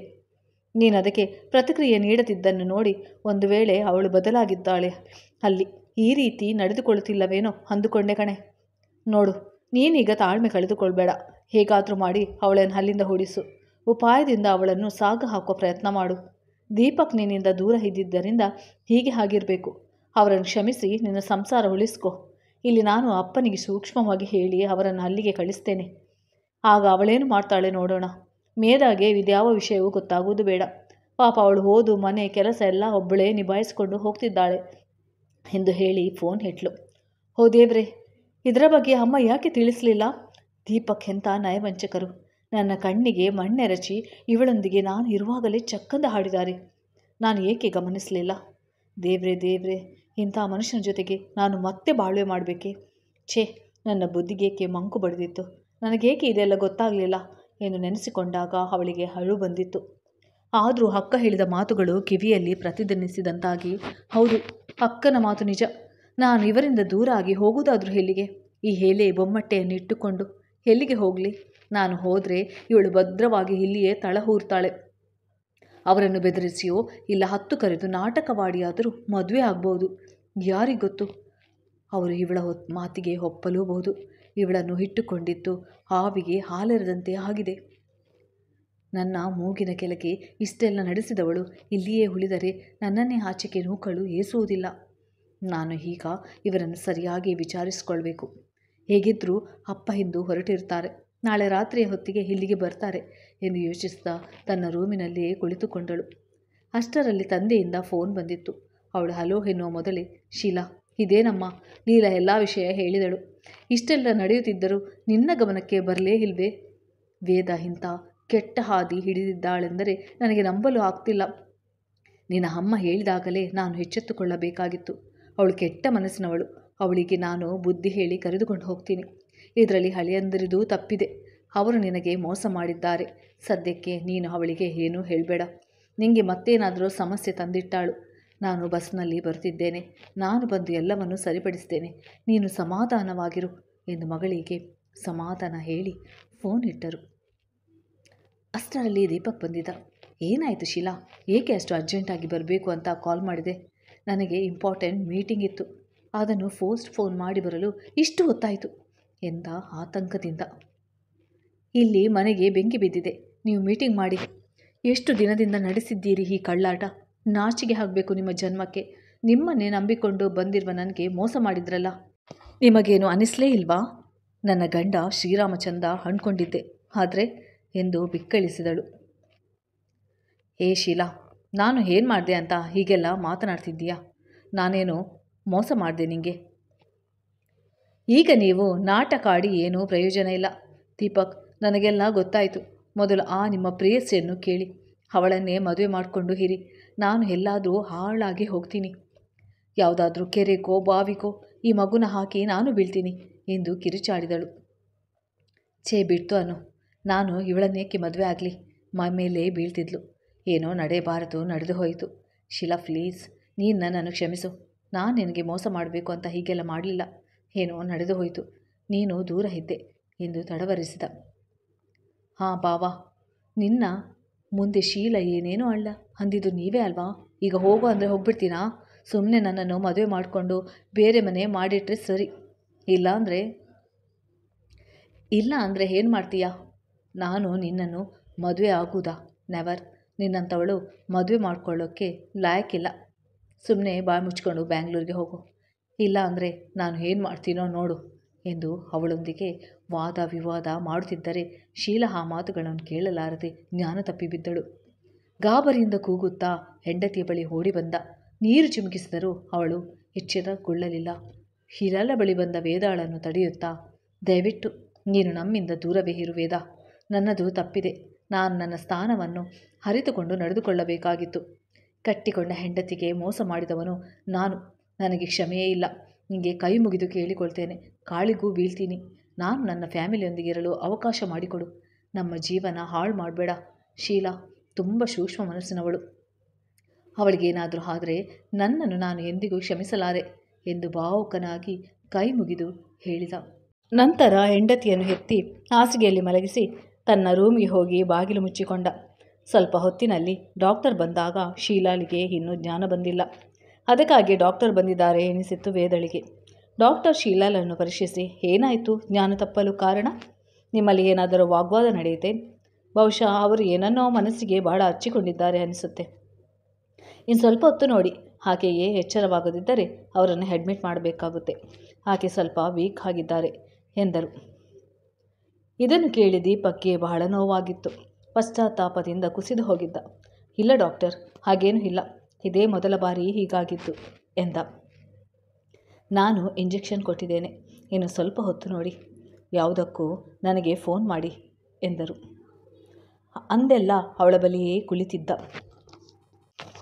ದೀಪಕ್. ರಾತ್ರಿ ಹೊತ್ತಿಗೆ ಅವಳಿಗೆ ಜ್ಞಾನ ಬಂದಿತ್ತು. ಕಣ್ಣು ಬಿಟ್ಟವಳೆ. ದೀಪಕ್, ನೀವಿಲ್ಲಿಂದ ಹೇಳಿ. ನನಗೇನೂ ಆಗಿಲ್ಲ. ದಯವಿಟ್ಟು ನನ್ನ ಮುಂದೆ ಇರಬೇಡಿ. ಹೋಗಿ ಆಚೆ ಎಂದಳು. ಮರು ಮಾತನಾಡದೆ ಅಲ್ಲಿಂದ ಎದ್ದು ಹೊರನಡೆದ. ಅವನಿಗೆ ಬಹಳವೇ ಪಶ್ಚಾತ್ತಾಪವಾಗಿತ್ತು. ಸದ್ಯ ಅವಳಿಗೆ ಏನು ಆಗದಿದ್ದರೆ ಸಾಕು. ನನ್ನ ಚಂದದ ಸಂಸಾರಕ್ಕೆ ನಾನೇ ನನ್ನ ಕೈಯಾರೆ ಬೆಂಕಿ ಹಚ್ಚಿಕೊಳ್ಳಲು ಹೊರಟಿದ್ದೇನಲ್ಲ. ಇದೇನು ಮಾಡುತ್ತಿದ್ದೇನೆ ನಾನು? ನನ್ನ ಬುದ್ಧಿಗೆ ಏನಾಯಿತು? ನಾನಾಗಿ ನನ್ನ ಚಿನ್ನದಂಥ ಹೆಂಡತಿ, ಸುಂದರವಾದ ಮುದ್ದಾದ ಮಗು ಇರುವ ನನ್ನ ಪುಟ್ಟ ಸಂಸಾರವನ್ನು ಕಳೆದುಕೊಳ್ಳುತ್ತಿದ್ದೇನಲ್ಲ. ವೇದಳಿಗೇನೂ ಬುದ್ಧಿ ಇಲ್ಲ. ಆದರೆ ನನಗೆ, ನಾನು ಕ್ಷಣಿಕ ಸುಖಕ್ಕಾಗಿ ನನ್ನ ಜೀವನವನ್ನೇ ಹಾಳು ಮಾಡಿಕೊಳ್ಳಲು ಹೊರಟಿರುವೆ. ಇದು ತಪ್ಪಲ್ಲವೇ? ಶೀಲಾ ನನ್ನ ಜೀವನದಲ್ಲಿ ಬಂದು ನನ್ನ ಬದುಕನ್ನೇ ಬದಲಾಯಿಸಿದಳು. ನನ್ನಲ್ಲಿಯೇ ಜೀವ ಇರಿಸಿಕೊಂಡಿದ್ದ ಶೀಲಾಳಿಗೆ ಮೋಸ ಮಾಡಿಬಿಟ್ಟೆ ಎಂದು ಮನದಲ್ಲಿಯೇ ಕೊರಗಿದ. ಡಾಕ್ಟರ್ಗೆ ಫೋನ್ ಮಾಡಿ ಅವಳ ಬಗ್ಗೆ ತಿಳಿಸಿದ. ಈಗ ಬರೆದುಕೊಟ್ಟಿರುವ ಔಷಧಿಗಳನ್ನು ತಂದುಕೊಡಿ. ಹಾಲು ಹಣ್ಣುಗಳ ಜೊತೆಗೆ ಅತಿ ಮುಖ್ಯವಾಗಿ ಅವರನ್ನು ಸಂತೋಷವಾಗಿ ಇರಿಸಲು ಪ್ರಯತ್ನಿಸಿ ಎಂದರು ಡಾಕ್ಟರ್. ಆಗಲಿ ಡಾಕ್ಟರ್, ಅವಳನ್ನು ಜಾಗ್ರತೆಯಿಂದ ನೋಡ್ಕೊಳ್ತೀನಿ ಎಂದ. ಮರುದಿನ ಮಧ್ಯಾಹ್ನದ ಹೊತ್ತಿಗೆ ಜಗನ್ನಾಥರಾಯರು ಮುಂಬೈಗೆ ಬಂದರು. ಅವರನ್ನು ಮನೆಗೆ ಕರೆತರಲು ದೀಪಕ್ ಬಸ್ ಸ್ಟ್ಯಾಂಡಿಗೆ ಹೋದ. ಅವರು ದೀಪಕ್ನೊಂದಿಗೆ ಒಂದೇ ಒಂದು ಮಾತನಾಡದೆ ಮೌನವಾಗಿ ಅವನೊಂದಿಗೆ ಬಂದರು. ಇದನ್ನು ಮಾತ್ರ ಸಹಿಸಲು ಅವನಿಂದ ಆಗಲಿಲ್ಲ. ಬಹಳ ಗೌರವದಿಂದ ಅಳಿಯಂದ್ರೆ ಎಂದು ಪ್ರೀತಿಯಿಂದ ಮಾತನಾಡುತ್ತಿದ್ದ ಮಾವ ಹೀಗೆ ಮೌನ ವಹಿಸಿದ್ದು ಅವನಿಗೆ ಬಹಳ ಕಷ್ಟವಾಯಿತು. ಅವನಿಗೂ ಅವರೊಂದಿಗೆ ಮಾತನಾಡಲು ಮುಖವಿಲ್ಲದೆ ಸುಮ್ಮನಿದ್ದ. ಮನೆಗೆ ಬಂದ ಮೇಲೆ ಅವರು ಕೋಣೆಯಲ್ಲಿ ಮಲಗಿದ್ದ ಶೀಲಳನ್ನು ನೋಡಿ ಬಹಳ ಸಂಕಟಪಟ್ಟರು. ವೇದಾಳ ಬಳಿಗೆ ಬಂದವರೇ ಅವಳ ಕೆನ್ನೆಗೆ ಬಾರಿಸಿದರು. ನಿನ್ನ ಅಮ್ಮ ಹೇಳಿದಾಗಲೇ ನಾನು ಎಚ್ಚೆತ್ತುಕೊಳ್ಳಬೇಕಾಗಿತ್ತು. ತಪ್ಪು ಮಾಡಿದೆ. ನಮ್ಮಂಥ ಮರ್ಯಾದಸ್ಥರ ಮನೆಯಲ್ಲಿ ನಿನ್ನಂಥ ದುರ್ಬುದ್ಧಿಯ ಹೆಣ್ಣು ಹೇಗೆ ಹುಟ್ಟಿದೆಯೋ ಕಾಣೆ. ನಡಿ, ನಿನ್ನ ಬಟ್ಟೆ ಜೋಡಿಸಿಕೊ, ನಾಳೆಯೇ ಹೊರಡೋಣ ಎಂದವರೇ ಶೀಲಾ ಕೋಣೆಗೆ ಹೋದರು. ಮಗುವನ್ನು ಎತ್ತಿಕೊಂಡು ಮುದ್ದಿಸುತ್ತಾ ತಮಗೆ ತಿಳಿದಂತೆ ಮಗಳಿಗೆ, ಶೀಲಾ, ನಿನ್ನ ಸಂಸಾರವನ್ನು ಉಳಿಸಿಕೊಳ್ಳುವುದು ಬಿಡುವುದು ನಿನ್ನ ಕೈಯಲ್ಲಿದೆ. ಈ ಕಾಲದಲ್ಲಿ ಗಂಡಸಿನ ಆಶ್ರಯವಿಲ್ಲದೆ ಬದುಕುವುದು ಬಹಳ ಕಷ್ಟ ಕಣಮ್ಮ. ನಡೆಯುವ ಕಾಲು ಎಡವುವುದು ಸಹಜ. ಏನೋ ಬುದ್ಧಿಗೆಟ್ಟು ದುಡುಕಿ ಬಿಟ್ಟಿದ್ದಾರೆ. ಅವರಿಗೂ ಪಶ್ಚಾತ್ತಾಪವಿದೆ. ಅದೊಂದು ಬಾರಿ ಅವರನ್ನು ಕ್ಷಮಿಸಿಬಿಡು. ನಾನು ವೇದಾಳನ್ನು ಕರೆದುಕೊಂಡು ಹೋಗ್ತೀನಿ. ಅವಳಿಗೆ ಯಾರನ್ನಾದರೂ ನೋಡಿ ಮದುವೆ ಮಾಡಿ ಕೈ ತೊಳೆದುಕೊಂಡು ಬಿಡ್ತೀನಿ. ನೀನು ದುಡುಕಿನ ನಿರ್ಧಾರ ತಗೋಬೇಡಮ್ಮ. ನಿನ್ನ ಅಮ್ಮ ಇದ್ದಿದ್ದರೂ ಇದೇ ಮಾತನ್ನು ಹೇಳುತ್ತಿದ್ದಳು ಅಲ್ವೇ ಎಂದು ಬುದ್ಧಿ ಹೇಳಿ ಅವಳನ್ನು ಸಮಾಧಾನಪಡಿಸಿದರು. ದೀಪಕ್ಗೂ ಚೆನ್ನಾಗಿ ಬೈದು ಬುದ್ಧಿ ಹೇಳಿದರು. ಅವನದು ಸಹ ತುಂಬ ವಿನಯದಿಂದ ನನ್ನ ತಪ್ಪು ಒಪ್ಪಿಕೊಂಡು ಅವರ ಮುಂದೆ ಹೆಂಡತಿಯನ್ನು ಪ್ರೀತಿಯಿಂದ ನೋಡಿಕೊಳ್ಳುವುದಾಗಿ ಪ್ರಮಾಣ ಮಾಡಿದ ಮೇಲೆ ಅವರಿಗೆ ಕೊಂಚ ಸಮಾಧಾನವಾಯಿತು. ಅವರು ವೇದಾಳಿಗೆ ಹೊರಡುವಂತೆ ಹೇಳಲು ಬಂದಾಗ ಅವಳು ತನ್ನ ದೊಡ್ಡ ಭಾವನೊಂದಿಗೆ ಫೋನ್ನಲ್ಲಿ ಮಾತನಾಡುವುದನ್ನು ಕೇಳಿ ಅವರದಿಗೆ ಚೂರಿ ಹಾಕಿದಷ್ಟು ನೋವಾಗಿತ್ತು. ಅವರು ಅಲ್ಲಿಂದ ಬಾಲ್ಕನಿಯಲ್ಲಿ ನಿಂತು ಇವಳಿನ್ನೂ ಸುಧಾರಿಸುವುದಿಲ್ಲ ಎನಿಸಿತು. ಇಂಥ ಕೆಟ್ಟ ಹುಳು ನಮ್ಮಂಥ ಸಂಸ್ಕಾರವಂತರ ಮನೆಯಲ್ಲಿ ಹುಟ್ಟಿದ್ದಾದರೂ ಹೇಗೆ? ಇನ್ನು ಊರಿಗೆ ಹೋದ್ಮೇಲೆ ಯಾರ್ಯಾರ ಮನೆ ಹಾಳು ಮಾಡ್ತಾಳೋ ಎಂದು ಯೋಚಿಸಿ ಅವರಿಗೆ ಬಹಳ ಆಘಾತವಾಗಿತ್ತು. ಅವರು ಮನದಲ್ಲಿಯೇ ಒಂದು ನಿರ್ಧಾರಕ್ಕೆ ಬಂದರು. ಮರುದಿನ ಶೀಲಾ ತನ್ನ ಮನಸ್ಸಿಗೆ ನೋವಾಗಿದ್ದರೂ ತಂದೆ ಮಗಳಿಗಾಗಿ ತಾನೇ ಅಡುಗೆ ಮಾಡಿ ಬಡಿಸಿದಳು. ಕ್ಷಮ ಕೇಳಲು ಬಂದ ಗಂಡನಿಗೆ, ದೀಪಕ್, ನನಗೆ ಕಾಲಾವಶ ಬೇಕು, ಪ್ಲೀಸ್ ನನ್ನಿಂದ ದೂರವಿರಿ ಎಂದು ಕಟುವಾಗಿ ಹೇಳಿದಳು. ದೀಪಕ್ ಮೌನ ವಹಿಸಿದ. ಮಾವ ಮತ್ತು ವೇದಳಿಗಾಗಿ ತತ್ಕಾಲ್ನಲ್ಲಿ ಟಿಕೆಟ್ ಬುಕ್ ಮಾಡಿಸಿದ. ಹೊರಡುವ ವೇಳೆಯಲ್ಲಿ ವೇದ ಅಕ್ಕಭಾವನೊಂದಿಗೆ ಮಾತನಾಡಲೇ ಇಲ್ಲ. ಅವಳಿಗೆ ಪಶ್ಚಾತ್ತಾಪ ಎಂಬುದು ಲವಲೇಶವೂ ಇಲ್ಲದಿದ್ದುದನ್ನು ನೋಡಿ ಶೀಲಾಳಿಗೆ ಬಹಳ ಬೇಸರವಾಯಿತು. ಸುಮ್ಮನೆ ತಂದೆಯನ್ನು ಹಿಂಬಾಲಿಸಿದಳು. ಜಗನ್ನಾಥರಾಯರು ಎಷ್ಟೂ ಬೇಡವೆಂದರೂ ಕೇಳದೆ ದೀಪಕ್ ಅವರನ್ನು ರೈಲ್ವೆ ಸ್ಟೇಷನ್ಗೆ ಬಿಡಲು ಬಂದು ಹಣ್ಣುಗಳನ್ನು, ನೀರಿನ ಬಾಟಲನ್ನು ತೆಗೆದುಕೊಟ್ಟ. ರೈಲು ಹೊರಡುವ ಮುನ್ನ ಮಾವನ ಬಳಿ ಬಂದು ಕೈಮುಗಿದ. ರಾಯರು ಅವನಿಗೆ, ಅಳಿಯಂದಿರೆ, ನಮ್ಮ ಶೀಲಾ ತುಂಬ ಸಾಧು ಸ್ವಭಾವದ ಮೃದು ಮನಸ್ಸಿನ ಹುಡುಗಿ. ಅವಳ ಮನಸ್ಸಿಗೆ ಇನ್ನೇನು ನೋವಾಗದಂತೆ ನಡೆದುಕೊಳ್ಳಬೇಡಿ ಎಂದು ಬುದ್ಧಿ ಹೇಳಿದರು. ಇಲ್ಲ ಮಾವ, ಇನ್ನೆಂದು ನನ್ನಿಂದ ಈ ತಪ್ಪು ಆಗದು, ನನ್ನನ್ನು ನಂಬಿ ಎಂದು ಮತ್ತೊಮ್ಮೆ ಕೈಮುಗಿದ. ರೈಲು ಹೊರಟಿತು. ರಾತ್ರಿ ಸುಮಾರು ಹೊತ್ತಾದರೂ ವೇದ ಮಲಗದೆ ಇನ್ನೂ ಮೊಬೈಲ್ ನೋಡುತ್ತಲೇ ಇದ್ದಳು. ಇದನ್ನು ಕಂಡು ಜಗನ್ನಾಥರಾಯರ ಮನಸ್ಸು ಕಳವಳದಿಂದ ಹಲವು ರೀತಿಯಲ್ಲಿ ಹೊಯ್ದಾಡಿತ್ತು. ಅಷ್ಟು ಹೊತ್ತಿಗೆ ರೈಲು ಪುಣೆ ದಾಟಿತ್ತು. ನಿದ್ದೆ ಮಾಡಲು ಎಷ್ಟೇ ಪ್ರಯತ್ನಿಸಿದರೂ ರೆಪ್ಪೆ ಗುಡಿಸಲು ಅವರಿಂದ ಆಗಲಿಲ್ಲ. ಮಧ್ಯರಾತ್ರಿ ಹೊತ್ತಿಗೆ ವೇದ ಎದ್ದು ವಾಶ್ರೂಮ್ ಕಡೆಗೆ ಹೋಗುವುದನ್ನು ಕಂಡರು. ಅವಳಿಗೆ ಗೊತ್ತಾಗದಂತೆ ತಾವು ಹಿಂದೆ ಬಂದರು. ಪ್ರಯಾಣಿಕರೆಲ್ಲರೂ ಗಾಢ ನಿದ್ರೆಯಲ್ಲಿದ್ದರು. ಅವಳು ಬಾಗಿಲು ತೆರೆದು ಯಾವುದೇ ಅಲುಕಿಲ್ಲದೆ ಮೊಬೈಲ್ನಲ್ಲಿ ಯಾರೊಂದಿಗೋ ನಗುನಗುತ್ತಾ ಮಾತನಾಡುತ್ತಿರುವುದನ್ನು ಕಂಡು ಅವರ ಮನಸ್ಸಿಗೆ ಏಸಿಗೆ ಎನಿಸಿತು. ಬಹಳ ಮೆಲ್ಲಗೆ, ಅವಳಿಗೆ ಅರಿವಾಗದಂತೆ ಬಳಿಗೆ ಬಂದವರೇ ತಮ್ಮ 2 ಕೈಗಳಿಂದ ಬಲವನ್ನೆಲ್ಲ ಬಿಟ್ಟು ಅವಳನ್ನು ಜೋರಾಗಿ ಬಾಗಿಲಿನಿಂದಾಚೆಗೆ ನೂಕಿ ಬಿಟ್ಟು ಬಾಗಿಲು ಭದ್ರಪಡಿಸಿ ಬಂದು ಸುಮ್ಮನೆ ತಮ್ಮ ಜಾಗದಲ್ಲಿ ಕುಳಿತು ಬಿಟ್ಟರು. ವೇದ ಇನ್ನಿಲ್ಲ ಎಂದವರ ಮನಸ್ಸಿಗೆ ನಿರಾಳವಾದರೂ ಮನಸ್ಸಿನ ತುಮುಲ, ನೋವು, ಸಂಕಟ, ದುಃಖ ಅವರ ಪ್ರಾಣವನ್ನೇ ಕಸಿದುಕೊಂಡಿತು. ಜಗನ್ನಾಥರಾಯರಿಗೆ ಊರು ತಲುಪುವ ಮೊದಲೇ ರೈಲಿನಲ್ಲಿ ಕುಳಿತಲ್ಲಿಯೇ ಹೃದಯಾಘಾತವಾಗಿತ್ತು. ಧನ್ಯವಾದಗಳು ಸ್ನೇಹಿತರೆ, ನನ್ನ ವಿಡಿಯೋ ವೀಕ್ಷಿಸಿದ್ದಕ್ಕೆ. ಇದರ ಮೊದಲ ಭಾಗ ನನ್ನ ಚಾನೆಲ್ನಲ್ಲಿ ನೀವು ನೋಡಬಹುದು.